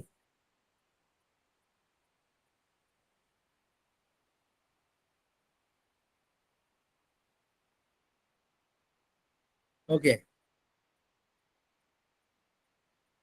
আচ্ছা, তাহলে ছবি কাজে, ছবি আঁকার কাজে ব্যবহার হয় না, তাই তো? ছবি অনেক সময় ছবি আঁকার কাজেও প্রয়োজন হয়, বাট ওটা এই কোশ্চেনের সাথে রিলেভেন্ট না। ঠিক আছে, তাহলে একই কাজ বারবার করতে লুপটা প্রয়োজন হয়। ওকে, তা এখন আমরা প্রোগ্রামিং কিভাবে কাজ করে, প্রথমে আমরা কোডটা লিখি, ওই কোডটা 0 এ কনভার্ট হয়, তারপর ওই কনভার্ট হওয়ার পরে যে আউটপুটটা, ওই আউটপুটটা আমাদের ভাষায় কনভার্ট হয়ে আসে। এইটাই হচ্ছে আমাদের মেইন প্রোগ্রামিং এর কাজ। ওকে, আমরা যে কোডটা লিখলাম, রান করলাম না, রান মানে কি 0 এ কনভার্ট করে কম্পিউটারের মাধ্যমে ওটাকে গণনা করে আমাদের ভাষায় কনভার্ট করতেছে, ওটাই হচ্ছে আউটপুট। ঠিক আছে, তা এখন প্রোগ্রামিং এর দুইটা আমরা লেভেল আছে, 3টা লেভেল আছে ultimately, low level, high level আর মিড লেভেল। তা আমরা হাই লেভেল আর মিড লেভেলটা বলি। হাই লেভেলটা হচ্ছে পাইথন, জাভা, সি এগুলো দিয়ে করে। আর এই পাইথন, জাভা, সি কম কোড লেখা লাগে, আর বেশি কোড কথায় লেখা লাগে অ্যাসেম্বলি ল্যাঙ্গুয়েজে, ওই যে কোড গুলা, এটাকে বলা হয় লো লেভেল ল্যাঙ্গুয়েজ। আর মেশিন ল্যাঙ্গুয়েজ হচ্ছে 0 আর 1। ওকে, আর মিড লেভেল ল্যাঙ্গুয়েজ অনেক সময় সি, সি প্লাস প্লাস এগুলোকে ধরা যায় অনেক সময়। ঠিক আছে, কারণ এগুলো হচ্ছে সি বিশেষ করে হচ্ছে স্ট্রাকচার একটা ল্যাঙ্গুয়েজ, সো এটার জন্য এটাকে মিড লেভেল ল্যাঙ্গুয়েজ ধরা যায়। ঠিক আছে, তো প্রোগ্রামিং এর চ্যালেঞ্জ কি এগুলো আপনারা জানেন, যে কোড ভুল হলে সমস্যা হতে পারে, প্রযুক্তির সাথে তাল মেলানোর জন্য কোডিং খুবই ইম্পর্টেন্ট, এবং সময় সাপেক্ষ এবং ধৈর্য। কারণ প্রোগ্রাম একটা লিখতে গেলে আপনাকে অনেক কিছু চিন্তা ভাবনা করতে হবে, বাট এটা অনেক মজার একটা জিনিস। আপনি যখন নিজের একটা কিছু বানাবেন অনেক মজা পাবেন। ঠিক আছে, তো বিশ্বের অনেক বড় বড় হচ্ছে প্রতিষ্ঠানে এই পাইথন কোডিং গুলা ইউজ করে, Python, PHP, C sharp, Java. Google Python use করে, গুগল পিএসপিও ইউজ করে, জাভা ইউজ করে, গোল্যাংও ইউজ করে। শুধুই যে পাইথন ইউজ করে ব্যাপারটা এমন না। আবার ফেসবুক যে শুধু পিএইচপি ইউজ করে এমন নয়, ফেসবুকও পাইথন ইউজ করে। তাহলে একটা প্ল্যাটফর্মে মাল্টিপল ল্যাঙ্গুয়েজ ইউজ করা যায়, এটা কোনো ব্যাপার না। ঠিক আছে, তো বড় বড় কোম্পানি গুলো আপনার কি করতেছে, এই ল্যাঙ্গুয়েজ গুলো ইউজ করে। সো আপনি যদি আজকে থেকে ল্যাঙ্গুয়েজ গুলো শিখেন, তাহলে হয়তো বা বড় হয়ে আপনারা ভালো একটা কোম্পানিতে জব করতে পারেন, অথবা নিজেদের কোনো কিছু তৈরি করতে পারেন, নিজেরা একটা বিজনেস দিতে পারেন আইটি রিলেটেড। ওকে, সো এটা খুবই ইম্পর্টেন্ট। তো আমাদের প্রোগ্রামিং এর একটা পার্ট শেষ হলো, এখন আমাদের ডাটাবেজের একটা পার্ট। তো আমরা ডাটাবেজের পার্টে আসার আগে আপনাদের যদি প্রোগ্রামিং এর উপরে কারো কোনো কোয়েশ্চেন থাকে আমাকে করতে পারেন। আমি আপনার হাত তুলেন, আমি হচ্ছে আপনাদেরকে কোয়েশ্চেন করার সুযোগ দিচ্ছি। জাস্ট 4 মিনিটের একটা কোয়েশ্চেন শেষ। কেউ কোয়েশ্চেন করবে? হ্যাঁ, তা আমার এখানে হচ্ছে মারিয়াম মমি, আপনি কোয়েশ্চেন করতে চাচ্ছেন, প্লিজ গো অ্যাহেড।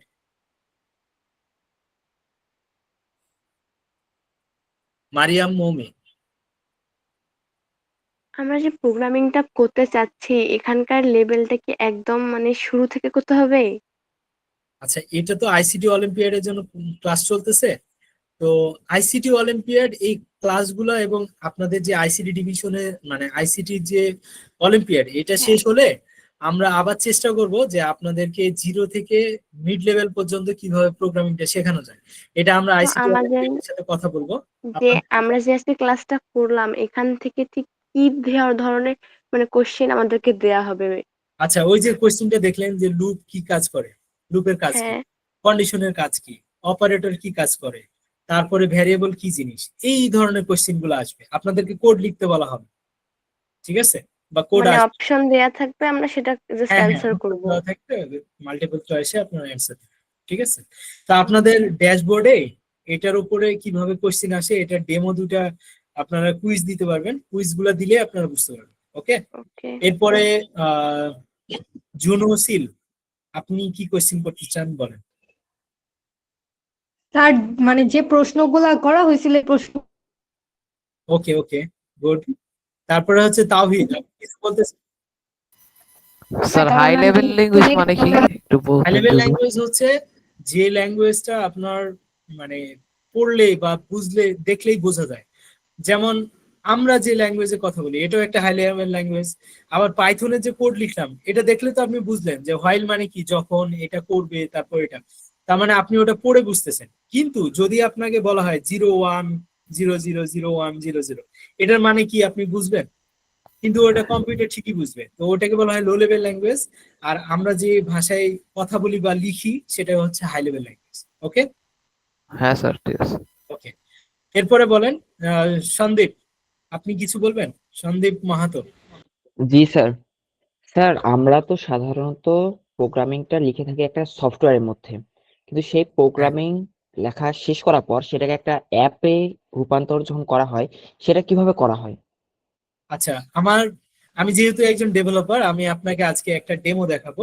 হয়তো বা বেশি সময় পাবো না, আমার অলরেডি বানানো একটা জিনিসকে কিভাবে কোড করে, কিভাবে ওটাকে ডিপ্লয় করে, এইরকম জিনিসপত্র 2-1 মিনিটে যতটুকু দেখানো যায় আমি দেখাচ্ছি আপনাকে। ঠিক আছে? Thank you okay, sir. আর কারো কোনো কোয়েশ্চেন নাই? তাহলে আমরা ডেটাবেজে যাই। ঠিক আছে? তো আমরা যেহেতু বললাম যে ডেটাবেজ হোয়াট ইজ ডেটাবেজ, আমাদের এখানে বলা আছে, আমরা এটাকে একটু পড়ি, পড়ার পরে আমরা আমাদের ভাষায় বলতেছি। ঠিক আছে? তো ডেটাবেসটা কি? ডেটাবেস হলো তথ্য সংরক্ষণ এবং ব্যবস্থাপনার একটা সংগঠিত পদ্ধতি। এটি ডেটাকে সহজে সংরক্ষণ, হালনাগাদ, অনুসন্ধান ও বিশ্লেষণ করতে সাহায্য করে। তো বাংলায় লেখা আছে, এটার জন্য আপনাদের অনেকের বুঝতে অসুবিধা হবে, বাট আমি আপনাদেরকে ভেঙে বলতেছি। তথ্য সংরক্ষণ বলতে বোঝাচ্ছে যে আমরা যখন ধরেন ফেসবুকে একটা পোস্ট দেই, এই পোস্টটা অন্য সবাই দেখতে পায় না। তো এটা কিভাবে দেখতে পাই? কারণ ওই যে পোস্টটা দিলাম, ওই পোস্টটা একটা ডেটাবেজের ভিতরে সংরক্ষণ থাকে, মানে ডিজিটালি ওই ডাটাটাকে আমরা কি করি, একটা জায়গায় স্টোর করে রাখি। বুঝতে পারছি? তার মানে আমি একটা পোস্ট দিলাম, ওই পোস্টটাকে কি করলো, ডেটাবেজের ভিতরে স্টোর করে রাখলো। আর ব্যবস্থা নেওয়া বলতে আমরা কি করতে পারি, আমাদের পোস্টটাকে ডিলিট করতে পারি, এডিট করতে পারি, আপডেট করতে পারি, তাই না? কেউ কেউ কমেন্ট করলে ওই কমেন্টে রিপ্লাই দিতে পারি। তার মানে আমাদের ওই ডেটাবেস থেকে ওই ডাটাটাকে নিয়ে এসে ওটার ভিতরে আমরা আবার কি করতে পারি, আপডেট করতে পারি। তার মানে ওটাকে আমি চাইলে অনলি মি করতে পারি। তার মানে কি, আমি ওই ডাটাটাকে নিজের মতো করে চেঞ্জ করতেছি বা ব্যবস্থাপনা করতেছি। ওকে, তো এইটা ডাটাবেজের ভিতরে কিভাবে করে, এটা আপনাদেরকে দেখাতে হলে ডাটাবেজের কোর্স করা লাগবে, বা আমি আপনাদেরকে একটা 2টা দিন ক্লাস নিলে আমি বুঝাতে পারতাম যে কিভাবে ডেটাবেজে ডেটা স্টোর হয়। বাট আমি আপনাদেরকে কিছুটা ট্রাই করব যে কিভাবে আসলে ডেটাগুলো রাখা হয়। ঠিক আছে? তো আমরা যে কোনো সময় যেন ওই ডেটাগুলাকে নিয়ে কাজ করতে পারি, অনুসন্ধান করতে পারি যে কে আমার এখানে আসছে, কে গেছে, ফেসবুকে কে লগ আউট করলো, কে লগ ইন করলো। এই সব জিনিস যদি আমরা চাই যে ইনভেস্টিগেশন করব, সেগুলো আমরা করতে পারি, কারণ এই সব ডেটাবেজের ভিতরে স্টোর হয়। ওকে, এতটুকু তো বুঝতে পারছি। এক কথায় ডেটাবেস হচ্ছে একটা স্টোরেজ, যেখানে আপনার ওয়েবসাইট বলেন, অ্যাপ বলেন, যাই বলেন, ডিজিটাল ডেটাগুলো একটা প্ল্যাটফর্মে রাখা হয়। এই প্ল্যাটফর্মে রাখার কারণে আপনি যে কোনো জায়গা থেকে ওই ডাটাটাকে অ্যাক্সেস করতে পারেন, এডিট করতে পারেন, ডিলিট করতে পারেন, চাইলে যে কোনো তথ্যকে যাচাই বাছাই করে ওটাকে আবার স্ট্রাকচারড ওয়েতে রাখতে পারেন। ওকে, যেন সহজেই খুঁজে পাওয়া যায়। ক্লিয়ার? সো এটাই ডেটাবেস। এটাকে এখানে আরো অনেক ভাবে বুঝাইছে, আমি আপনাদেরকে একটা উদাহরণ দেওয়ার জন্য আমরা অনলাইনে যাই, একটা পিকচার দেখাই। ঠিক আছে? আমরা সার্চ করি যে ডেটাবেস টেবিল পিকচার। ঠিক আছে? মানে ডেটাগুলো ডেটাবেজের ভিতরে কিভাবে আসে সেটা আপনাদেরকে একটা ডেটাবেস টেবিল ডেটা পিকচার। ঠিক আছে? এরকম আসতেছে না?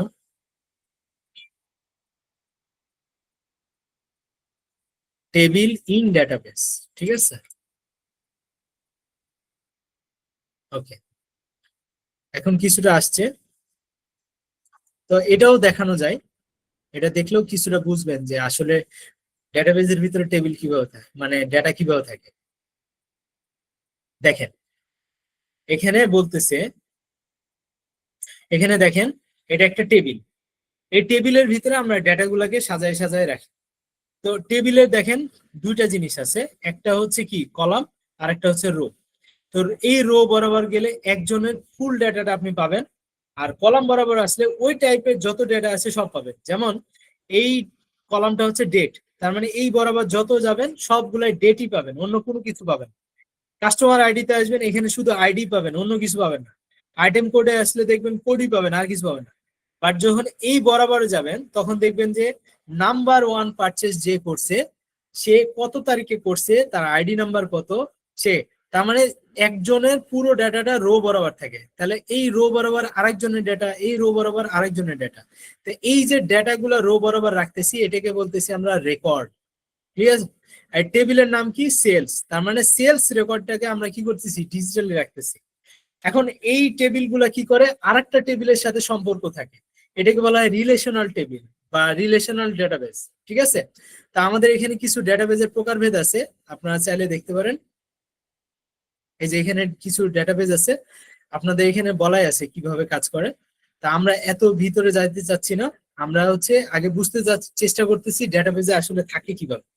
তো এইরকম আরো কয়েকটা টেবিল মিলে একটা ডেটাবেস তৈরি হয়, বুঝতে পারছি। এবং একটা টেবিলের সাথে আর একটা টেবিলের কি থাকে? সম্পর্ক থাকে। তো আমরা যদি ওই পিকচারটা দেখতে পারতাম তাহলে খুব ভালো হতো। এর আগে একটা পিকচার পাইছিলাম, আমি দেখি হিস্টোরিতে পাওয়া যায় কিনা। এই যে এই টেবিলটা যদি দেখি তাহলে দেখবেন যে এখানে আইডি আছে। তা আমরা রোল কল করি না যে উমো রোল নাম্বার এত, তখন আমরা প্রেজেন্ট দেই, ইয়েস স্যার, প্রেজেন্ট স্যার। তার মানে এই আইডিটা আমাকে ডাকে, আমাকে কিন্তু অনেক সময় নামও ডাকে না। আবার যদি নাম ডাকে তাহলে আমার নাম ডাকলেও কিন্তু আমার আইডিটা আমি পেয়ে যাবো। তার মানে একটা টেবিলের ভিতরে দেখেন, আপনি যদি আইডিটা পান তাহলে ওই আইডি অনুযায়ী দেখবেন যে ওই এটার নাম কে, তার বয়স কত, সে কোন ডিপার্টমেন্টে আছে। তো এই রো বরাবর গেলে একজনের ডেটা পাবেন, আর এই কলাম বরাবর আসলে একই ডেটা টাইপ পাবেন। মানে নাম মানে সবগুলাই নাম, এজ মানে সবগুলাই এজ, কোর্স মানে সবগুলাই কোর্স। ঠিক আছে। তাহলে এইগুলোকে আমরা বলতেছি ডেটার আইটেম অথবা ভ্যালু। তার মানে এই নেমের ভ্যালু গুলো হচ্ছে এগুলা। আর রো বরাবর কি? একজনের ডেটাকে আমরা ইনসার্ট করতেছি। তাহলে এই যে ইউনিক কিছু আইডি থাকে, এই আইডি গুলাকে বলা হয় প্রাইমারি কি। কি বলা হয়? প্রাইমারি কি। এই প্রাইমারি কি এর মাধ্যমে আপনি কি করতে পারেন? ওই রো এর ডেটা গুলাকে অ্যাক্সেস করতে পারেন। ধরেন ওয়ান আইডি যে আছে তার নাম কি, তার এজ কি, তার কোর্স কোনটা, সেটা বের করার জন্য আমরা কি করলাম? প্রাইমারি কি ইউজ করি। তার মানে একজনের রোলের সাথে আর একজনের রোল কি হয় না? মিক্স হয় না। যদি রোল মিক্স হয়ে যায় তাহলে কিন্তু অনেক বড় বিপদ, রেজাল্ট চেঞ্জ হয়ে যাবে। মানে একজনের রেজাল্ট আরেকজনের সাথে মার্জ হয়ে যাবে, তখন আপনার কি পুরাই সিস্টেমটা আলাদা। এই জন্য দেখবেন যে আপনারা যখন এসএসসি এইচএসসি তে ইয়া করেন তখন কি করে? আপনাদের একটা রোল নাম্বার দিয়ে দেয়। ওই রোল নাম্বার অনুযায়ী আপনি যখন সার্চ করেন ওই টেবিলের ভিতরে ও সার্চ করে যে এই রোল নাম্বারে কি আছে, ওই রোল নাম্বারে যে তখন ওই নামটা কি আছে, তার স্যার একটা রেজাল্ট। প্রশ্ন ছিল। হ্যাঁ অবশ্যই বলেন। স্যার তাহলে আমরা এক কথায় মানে একটা যদি সংজ্ঞা চাই তাহলে আমরা ডেটাবেজের এক কথায় সংজ্ঞাটা কি দিব? সংজ্ঞা যদি বলতে চান তাহলে আমরা তথ্য উপাত্ত ডিজিটালি যেখানে আমরা সংরক্ষণ করি এবং স্ট্রাকচারড ওয়েতে রাখা হয়, সেটাই ডাটাবেস। এবং এখানে একটা সংজ্ঞা লেখাই আছে। তো আপনাদের আসলে এই বয়সে সংজ্ঞা আপনারা বইয়ে পড়েন, তো এই জন্য আপনাদের কাছে সংজ্ঞাটা অনেক ইম্পর্টেন্ট মনে হচ্ছে, বাট স্যার আমরা আলটিমেটলি তাহলে সংজ্ঞাটা ইম্পর্টেন্ট। স্যার এই যে এটাও একটা সংজ্ঞা, ঠিক আছে, পুরোটা মিলে একটা সংজ্ঞা বলতে পারে। ঠিক আছে, ওকে, আচ্ছা। তো তাহলে আমরা এই টেবিলটাকে আমরা কি বলতেছি? টেবিলের যে ইউনিক ডেটা, আইডিটা হচ্ছে ইউনিক, একজনের সাথে আরেকজনের মিলবে না। আপনার এসএসসি রোল নাম্বার একজনের সাথে আরেকজনের মিলবে না। ওই রোল নাম্বার দিয়ে যদি সার্চ করি তাহলে আপনার নাম, এজ, তারপরে হচ্ছে আপনি কোন কোন কোর্সে কত মার্ক পাইছেন সব পেয়ে যাবেন। তার মানে ডিজিটালি আপনার ডেটাটাকে আমরা কি করতেছি? সংরক্ষণ করছি। এবং আপনার ডেটাটাকে যেন সার্চ করে পাওয়া যায় সেজন্য আমরা কি করব? প্রাইমারি কি রাখবো। ঠিক আছে, প্রাইমারি কি। এই প্রাইমারি কি এর সাথে আরেকটা টেবিলে যদি সম্পর্ক তৈরি করতে যাই তখন এই প্রাইমারি কিটা ওই টেবিলে যদি রাখি তাহলে ওইটার নাম হয়ে যাবে ফরেন কি। তার মানে এই আইডিটাই যখন অন্য আরেকটা টেবিলে ইউজ করব তখন ওইটার নাম হয়ে যাবে প্রাইমারি কি থেকে ফরেন কি। ওকে, সো এটা আপনারা মানে প্র্যাকটিক্যালি না দেখলে আসলে বোঝাটা একটু কঠিন, বাট এতটুকু মনে রাখেন প্রাইমারি কি হচ্ছে ইউনিক এবং এটা ওই টেবিলেই থাকে। আর ওই প্রাইমারি কিটা যদি আরেকটা টেবিলে রিলেশন তৈরি করার জন্য প্রয়োজন হয় তখন ওটাকে বলা হয় ফরেন কি। ওকে, তো এখানে আপনাদের ফরেন কি কথাটা এখানে বলা আছে মনে হয়, এই যে প্রাইমারি কি আর ফরেন কি বলা আছে। সো আমি চেষ্টা করলাম দেখানোর যে কিভাবে আসলে প্রাইমারি কি ফরেন কি থাকে। এখানে সুবিধা অসুবিধা বলছে, সুবিধা না থাকলে তো আমরা করতাম না, এটা আপনারা পড়বেন, কোনো সমস্যা নেই। আচ্ছা, ডাটাবেস কোথায় কোথায় ইউজ হয়? আপনার যত অ্যাপ্লিকেশন আছে, সেটা মোবাইল অ্যাপ হোক, সেটা গেম হোক, সেটা ওয়েবসাইট হোক, আর যাই হোক না কেন প্রত্যেকটারই ডাটাবেস আছে। সো আপনি এখন চিন্তা করেন কোন কোন সেক্টরে আপনার এই মোবাইল অ্যাপ ট্যাপ তারপরে ওয়েব আছে, তাহলে সবারই ডাটাবেস আছে। আপনি ব্যাংকে গেলে ডেটাবেস পাবেন, শিক্ষা প্রতিষ্ঠানে আপনাদের যে ডেটাগুলো আছে, রেজাল্ট গুলো দেখায়, সেটাও আপনার ডেটাবেজে আছে। স্বাস্থ্য সেবায় রুগীর যে তথ্য সংরক্ষণ করি, ওটাও আমাদের কি কোথায় আছে? ডেটাবেজে আছে, তাই না? ই কমার্সের যেমন আমরা ইভালি, তারপরে হচ্ছে আপনার কি বলে দারাজ, এগুলো থেকে যে পণ্য কিনে, ওদের ওখানেও ডেটাগুলা কি হয়, স্টোর হয়। ওই ডেটাগুলা দেখে আপনাকে সার্ভিস দেয়, সো ওটাও একটা ডেটাবেস। সরকারি খাতে নাগরিক হালনাগাদ তথ্য, যেমন আমরা এনআইডি দিয়ে যদি সার্চ করি, তাহলে দেখবেন যে ওই এনআইডির বিপরীতে যে ডেটাগুলো আছে সব চলে আসে। তার মানে ডেটাবেজে অলরেডি আছে দেখে আমরা সার্চ করলে পাই, ঠিক আছে? তার মানে অনেকগুলা ক্ষেত্রে ডেটাবেস আছে, মানে সবগুলা ক্ষেত্রে ডেটাবেসটা মাস্ট ইম্পর্টেন্ট। তার মানে আপনি যে কোনো ডেভেলপমেন্টে গেলে প্রোগ্রামিং ল্যাঙ্গুয়েজ প্লাস ডেটাবেস এই দুটো লাগবেই। এর সাথে আপনার ফ্রন্ট এন্ড ব্যাক এন্ড এই জিনিসগুলো লাগে, ঠিক আছে? তো এখন আপনাদের এই কোশ্চিনটা আসছে, স্বাস্থ্য সেবায় ডেটাবেস ব্যবহার যে করি সেটা কোন ক্ষেত্রে ইউজ করি? সিনেমা সংরক্ষণ করার জন্য, রুগীর তথ্য সংরক্ষণ, ব্যাংক ব্যালেন্স দেখানো, নাকি স্কুলে ফলাফল? তাড়াতাড়ি আপনারা কমেন্ট বক্সে লিখেন কত নম্বর answer, A B C D কোনটা? ঠিক আছে, সবাই দিচ্ছেন না? দেখি তো,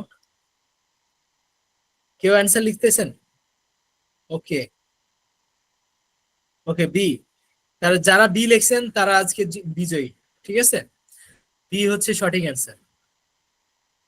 ওকে ওকে, তো আমরা ডেটাবেজের ভবিষ্যৎ, ডেটাবেজ সব জায়গাতে লাগে এবং আজীবন লাগবে, সো এটার ভবিষ্যৎ অনেক উজ্জ্বল। সো আপনারা যদি ডেটাবেজ করেন তাহলে এটা খুবই ইম্পর্টেন্ট একটা বিষয়, এটা আপনাদের রিয়েল লাইফে প্রয়োজন হবেই হবে, ঠিক আছে? সো এই সেক্টরে আসতে গেলে আপনাদের ডেটাবেজ সম্পর্কে আইডিয়া একটু লাগবে। সো এখন আপনাদেরকে 5 মিনিট কোশ্চিনের জন্য রাখতেছি। কে কি কোশ্চিন করবেন আপনারা হাত তুলেন, আমি আপনাদেরকে দিচ্ছি, ফ্লোর দিচ্ছি। রায়ান বিন রাহমত, বলেন স্যার। জি স্যার, ডাটাবেসের যে আপনি দেখিয়েছেন খুব সুন্দরভাবে বুঝিয়েছেন। এখন এটা উদাহরণ এমন হতে পারে না, লাইক আমি একটা গুগল ফর্ম তৈরি করেছি, ওইটার মধ্যে আমার ফ্রেন্ডদেরকে বলেছি যে তোমাদের ইনফরমেশন বা ডাটা ইনপুট দাও, আর ওইটার সাথে একটা গুগল শিট কানেক্ট করে দিয়েছি যেটার মধ্যে ডাটাগুলো স্টোর হচ্ছে। তাহলে গুগল শিটটা আমার জন্য ডাটাবেস হয়ে যাবে না স্যার? হ্যাঁ, গুগল শিটটাও আপনার জন্য এক প্রকার ডেটা, ঠিক আছে? ওকে, থ্যাংক ইউ তো স্যার। ওইটা ডেটাবেস ডিরেক্ট বলতে পারবেন না, বাট ওটা ডেটা সেট বলতে পারে, ঠিক আছে? আচ্ছা স্যার, তাহলে ডেটাবেস ওটা হচ্ছে, কখন ডাটাবেস হবে? আচ্ছা, ডেটাবেস হচ্ছে মাল্টিপল টেবিল। এইরকম আপনি যদি আরো 10-15টা গুগল শিট এক জায়গায় নিয়ে এসে একটার সাথে আরেকটা সম্পর্ক তৈরি করেন, তখন ওটা ডেটাবেস। আর যখন সিঙ্গেল হবে তখন ওটা একটা ডেটা সেট। বুঝতে পারছি? জি sir, thank you. Multiple table এবং রিলেশন যখন তৈরি করি তখন ওটা একটা ডেটাবেজের মধ্যে থাকে। এবং ডেটাবেজ অনেক পাওয়ারফুল একটা জিনিস, যেখানে আপনার ডুপ্লিকেট ডেটা গুলোকে বের করে তারপর বিভিন্ন ধরনের কাজ করতে পারবে, মানে অনেক কাজ, ঠিক আছে? সো আপনি যেটা বলতেছেন ওটা একটা ডেটা সেট তৈরি করে, ওই ডেটাটাকে আমরা ডেটাবেজের ভিতরে আবার ইনসার্ট করতে হবে, ঠিক আছে? ওকে, মাহি আপনি স্যার আমার একটা প্রশ্ন ছিল স্যার, ডাটাবেস থেকে কি বলেন। তথ্য চুরি হয় স্যার? জি, হ্যাঁ, ডেটাবেজ মানে স্যার প্রশ্ন ছিল, মানে ডাটাবেস থেকে স্যার তথ্য কি বুঝি না চুরি করা আপনার। সম্ভব হবে? স্যার আমার প্রশ্নটি ছিল মানে ডাটাবেস হ্যাঁ, থেকে কি ডাটাবেস তথ্য থেকে তো তথ্য সংগ্রহ করা, চুরি করা যায়, কিন্তু আপনি প্রোটেকশন দিয়ে রাখলে তখন হচ্ছে এটা অনেকটা ঠেকানো যায়।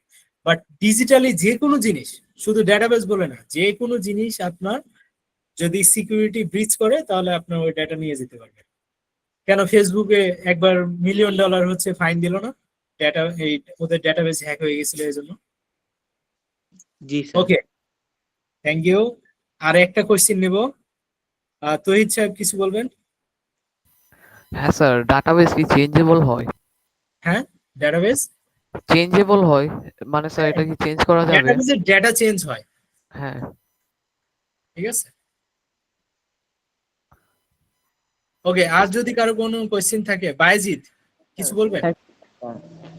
স্যার আপনি যে টেবিলের একটা উদাহরণ দেখাইলেন, ওইটা ছাড়া হচ্ছে সামাজিক যোগাযোগ মাধ্যমে ডাটাবেজের আর কি কি উদাহরণ থাকতে পারে, কয়েকটা দিলে ভালো হতো। সোশ্যাল মিডিয়া, ফুড অ্যাপ, প্রত্যেকটাই তো ডেটাবেস। আপনার যদি ডেটা তাদের কাছে না থাকে তাহলে আপনার কাছে ডেলিভারি দিবে কিভাবে? প্রত্যেকটাতেই ডেটাবেস আছে, স্যার ঠিক আপনি আছে? যে প্রথম একটা উদাহরণ দিলেন, যে ফেসবুক পেজে আমরা চাইলে কমেন্ট করতে পারি কিংবা ডিলিট করতে পারি, তাহলে এইটার সাথে টেবিলটার আমি আসলে সম্পর্কটা বুঝি নাই, কারণ এটা একটা ভিন্ন জিনিস আর এই টেবিলের প্রত্যেকটা তথ্যগুলো ডেটা কমেন্ট নামে আপনার হচ্ছে একটা ইয়া তৈরি হবে, ঠিক আছে, কলাম তৈরি হবে। ওই কলামের ভিতরে আপনি যে কমেন্টটা করেন ওটা ওই ডেটাবেসে যুক্ত হয়। ডেটাবেসের ভিতরে থাকে দেখে আপনি ওটাকে আপনার কমেন্টটাকে ডিলিট করতে পারেন, আপডেট করতে পারেন। বুঝতে পারছি? জি স্যার। ওকে, এটা হিউজ একটা জিনিস, এটা আসলে 10 মিনিটে একটা সেশনে বোঝানো খুবই কষ্ট। হ্যাঁ, টেবিল আবার এপিআই দিয়ে আপনি আপনার ডেটাটাকে আরেকজনের সাথে শেয়ার করতে পারবেন। এপিআই এরকম একটা জিনিস, ঠিক আছে। এপিআই এর মাধ্যমে এক ডেটাবেসের ডেটা আরেক জায়গায় আপনি ইউজ করতে পারবেন। ওকে, তো আজকে এখানেই শেষ করি। আর আপনাদের একটা অ্যাপ্লিকেশন দেখাতে চাচ্ছিলাম। আপনারা যদি আমাকে 5 মিনিট টাইম দেন তাহলে আমি আপনাদের দেখাতে পারি। আপনারা কি থাকবেন? আমি একটু হচ্ছে এমার্জেন্সি যাবো আসবো, ঠিক আছে? ওকে, থ্যাংক ইউ, আমি আসতেছি।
আপনারা একটু অপেক্ষা করেন, আমাদের ভাইয়া একটু টাইম নিয়েছে, ঠিক আছে, আপনারা একটু জাস্ট অপেক্ষা করেন, খুব দ্রুতই ভাইয়া আমাদের সাথে জয়েন হবে আবার।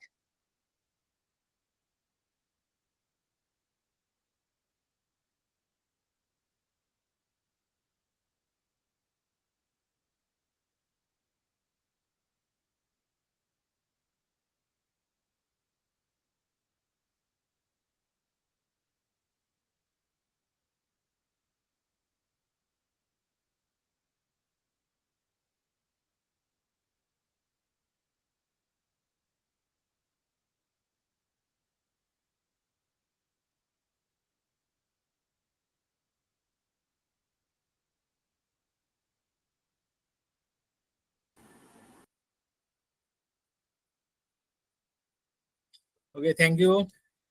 আপনারা সবাই আছেন দেখে খুব ভালো লাগলো। আমি রিয়েল লাইফে আপনাদের কিছু উদাহরণ দেখাতে পারি, ঠিক আছে। আমার অলরেডি ডেভেলপ কিছু প্রজেক্ট আছে, তার মধ্যে থেকে আপনাদেরকে আমি এটা দেখাই, ঠিক আছে। আপডেটেড প্রজেক্ট, তো এটাকে অন করার জন্য আমরা সিএমডি তে আসলাম, কমান্ড প্রম্পটে। এটা যেহেতু পাইথনে করা, তারপরে সিডি টাইপিং, কোডটাকে ওপেন করে নিচ্ছি। তা আমরা যেরকম অনলাইনে কোড করলাম না, এই যে অনলাইন কম্পাইলার, এইরকম কোডের এডিটর হচ্ছে ভিএস কোড। ঠিক আছে, এখানে আমরা চাইলে কোড গুলাকে এডিট করতে পারি, আপডেট করতে পারি। ঠিক আছে, তো এখন যদি আমরা রান করি এই প্রজেক্টটাকে, পাইথন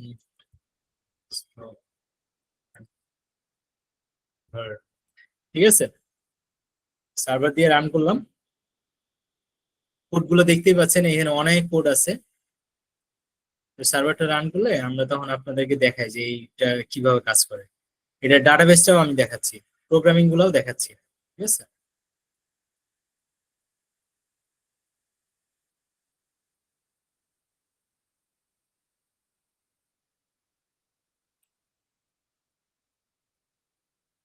ওকে। আমাকে একটা লিঙ্ক দিয়েছে, এই লিঙ্কে গেলে আমার লোকাল সার্ভারে এটা দেখাবে। ঠিক আছে, যদিও এই প্রজেক্টটা আমার অনলাইনে সার্ভ করা আছে, আপনারা চাইলে ওখানে দেখতে পারেন।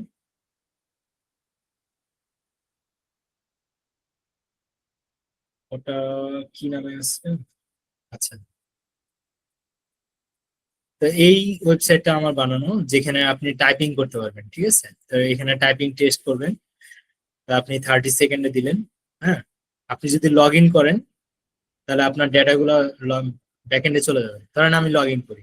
ঠিক আছে, তা আমার এটা হচ্ছে ইয়া আছে, লগ ইন করব।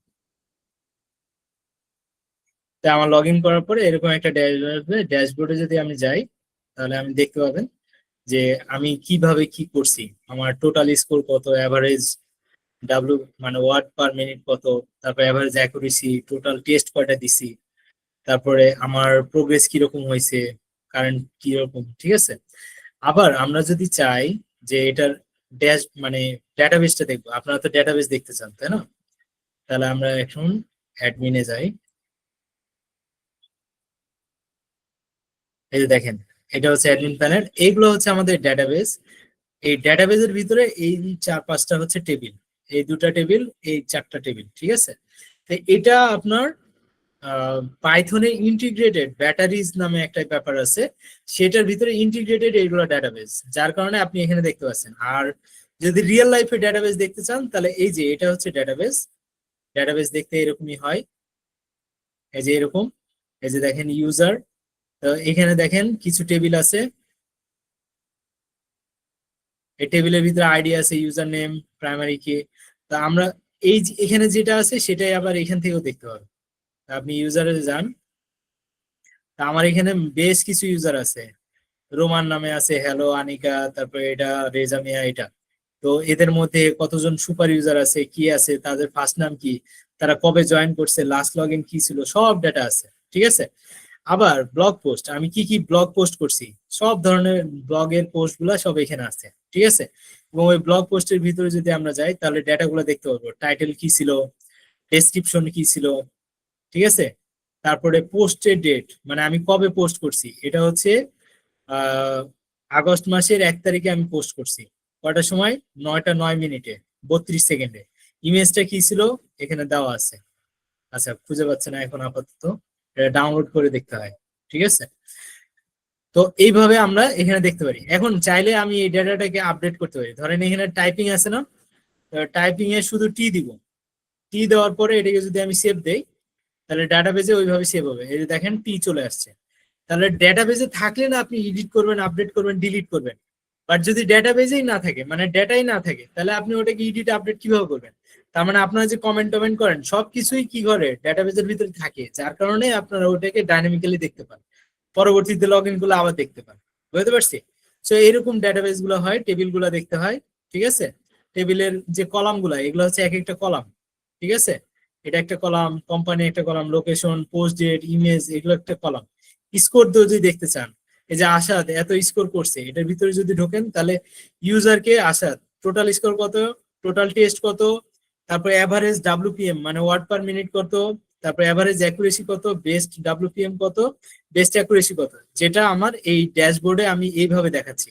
তা আপনারা মনে করেন যে ডেটাগুলো মনে হয় এইভাবেই থাকে, আলটিমেটলি ডেটাগুলো এইভাবে থাকে, বুঝতে পারছি? এটাকে আমি এখন ডিজাইন দিয়ে দেখাচ্ছি, বাট র ডেটাগুলো এইভাবে টেবিল আকারে থাকে, বুঝতে পারছি? আমি যদি এখন আবার নতুন করে একটা করি, টাইপিং টেস্ট দেই 30 সেকেন্ডের, তাহলে দেখবেন technology has changed the way we live, work, remarkable. দেখছেন অটোমেটিক টেক্সট আবার জেনারেট হয়ে চলে আসছে, ঠিক আছে? এটা একটা ক্লায়েন্টের কাজ যেটা আমি করতেছি।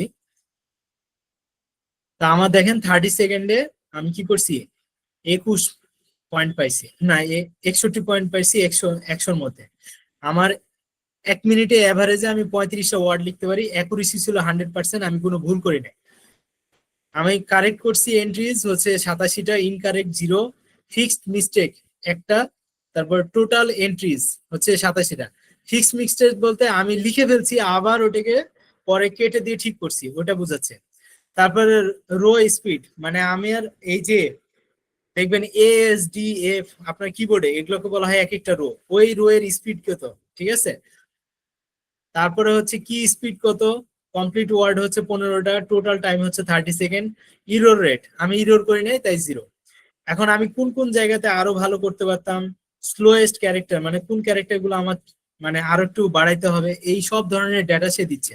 এইগুলো সব ডেটাবেজের ভিতরে কি হয়, এন্ট্রি হয়। তো ডেটাবেজের ভিতরে যদি এই যে টাইপিং টেস্ট রেজাল্টে যান, আমি একটু আগে যে রেজাল্টটা দেখালাম, এই যে 61 মার্ক পেলাম, এই যে ডেটাবেজে চলে আসছে, দেখছেন? এই যে আশা 30, টাইম 30, টেকেন 30 সেকেন্ড, 35টা ওয়ার্ড, অ্যাকুরেসি 100, কারেক্ট এন্ট্রিজ 88, এভাবে করে আমার ডেটাগুলো ভিতরে আসছে এবং আমাকে এখানে দেখাচ্ছে এইভাবে, বুঝতে পারছি? তা আমি এটা ডিজাইন করে দেখাচ্ছি। সবাই কি আছেন নাকি ঘুমাচ্ছেন, আমি আসলে বুঝতেছি না। আশা করি আপনারা পাইথনটা বুঝতে পারছেন। আবার দেখেন আমার কোডিং গুলা দেখবেন, কোডিং এ হচ্ছে এই যে দেখেন অনেক কোডিং, ঠিক আছে? এক একটার জন্য এক এক রকমের কোডিং। তো এগুলা ধীরে ধীরে যখন আপনারা বুঝে যাবেন যে কোনটার পরে কি ধরনের কাজ করে, তখন আপনারা আমার থেকেও ভালো প্রজেক্ট করতে পারবেন, ঠিক আছে? তো আমি চেষ্টা করলাম আমার এক্সিস্টিং একটা প্রজেক্ট দিয়ে দেখানো। হ্যাঁ তাহিদ সাহেব কিছু বলবেন? হ্যাঁ স্যার, স্ট্রাকচার্ড কোয়েরি ল্যাঙ্গুয়েজ মানে স্যার SQL, এর বাদে SQL কি স্যার, এর বাদে কি স্যার ডাটাবেসটা ম্যানেজ করা যায়? SQL হচ্ছে কোয়েরি ল্যাঙ্গুয়েজ, যেটার মাধ্যমে আপনি ডাটাবেজের ভিতর থেকে কোনো একটা নির্দিষ্ট ডেটা সার্চ করে খুঁজে নিয়ে আসবেন। এটাই হচ্ছে স্ট্রাকচার্ড কোয়েরি ল্যাঙ্গুয়েজের কাজ, ঠিক আছে? এটা বাদে আপনি আরো কিছু জিনিস আছে, যেমন ORM, অবজেক্ট রিলেশনাল মডেল, যেটার মাধ্যমে আপনি ওই SQL এর মতোই কাজ করতে পারবেন, যেটা আমি এই যে আমার প্রজেক্টে এটা করা আছে, ঠিক আছে? তো বেশিরভাগ ফ্রেমওয়ার্কে ORM ইউজ করা হয় SQL এর বদলে। তো সবসময় আপনার SQL প্রয়োজন হয় না, SQL অনেকের কাছে অনেক কঠিন মনে হয়, সো এই কঠিনটাকে আরো সহজ করার জন্য ORM করা হয়, ঠিক আছে? হ্যাঁ স্যার। ওকে, আর কোনো কোশ্চেন কারো, আর কোনো কিছু দেখার ইচ্ছা?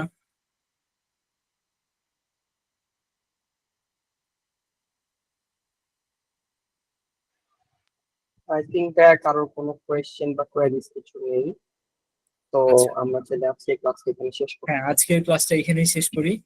তো থ্যাংক ইউ ICT অলিম্পিয়াড বাংলাদেশকে এরকম একটা আয়োজন করার জন্য এবং আমাকে এখানে ইনভাইট করার জন্য। আমিও অনেক খুশি যে আপনাদের সাথে একটা সেশন নিতে পেরেছি। জানি না এটা কতটুকু ফ্রুটফুল হয়েছে বা আপনাদের উপকার হয়েছে, তবে আমি চেষ্টা করব আপনাদের সাথে আরো অন্য কোনো সেশনে জয়েন হওয়ার, ঠিক আছে? তো থ্যাংক ইউ। স্যার জি আসসালামু ভাইয়া, আলাইকুম। আপনাকেও অনেক অনেক ধন্যবাদ আমাদেরকে এত সুন্দর একটা ক্লাস দেওয়ার জন্য, এত রিয়েল লাইফ এক্সাম্পল সহ আমাদেরকে এত সুন্দর একটা ক্লাস আজকে আপনাকে, খুবই থ্যাংক ইউ। Thank you. আচ্ছা, তাহলে আজকে আমি এখানে লিভ নিলাম। আসসালামু আলাইকুম সবাইকে। ওয়ালাইকুম ওয়ালাইকুম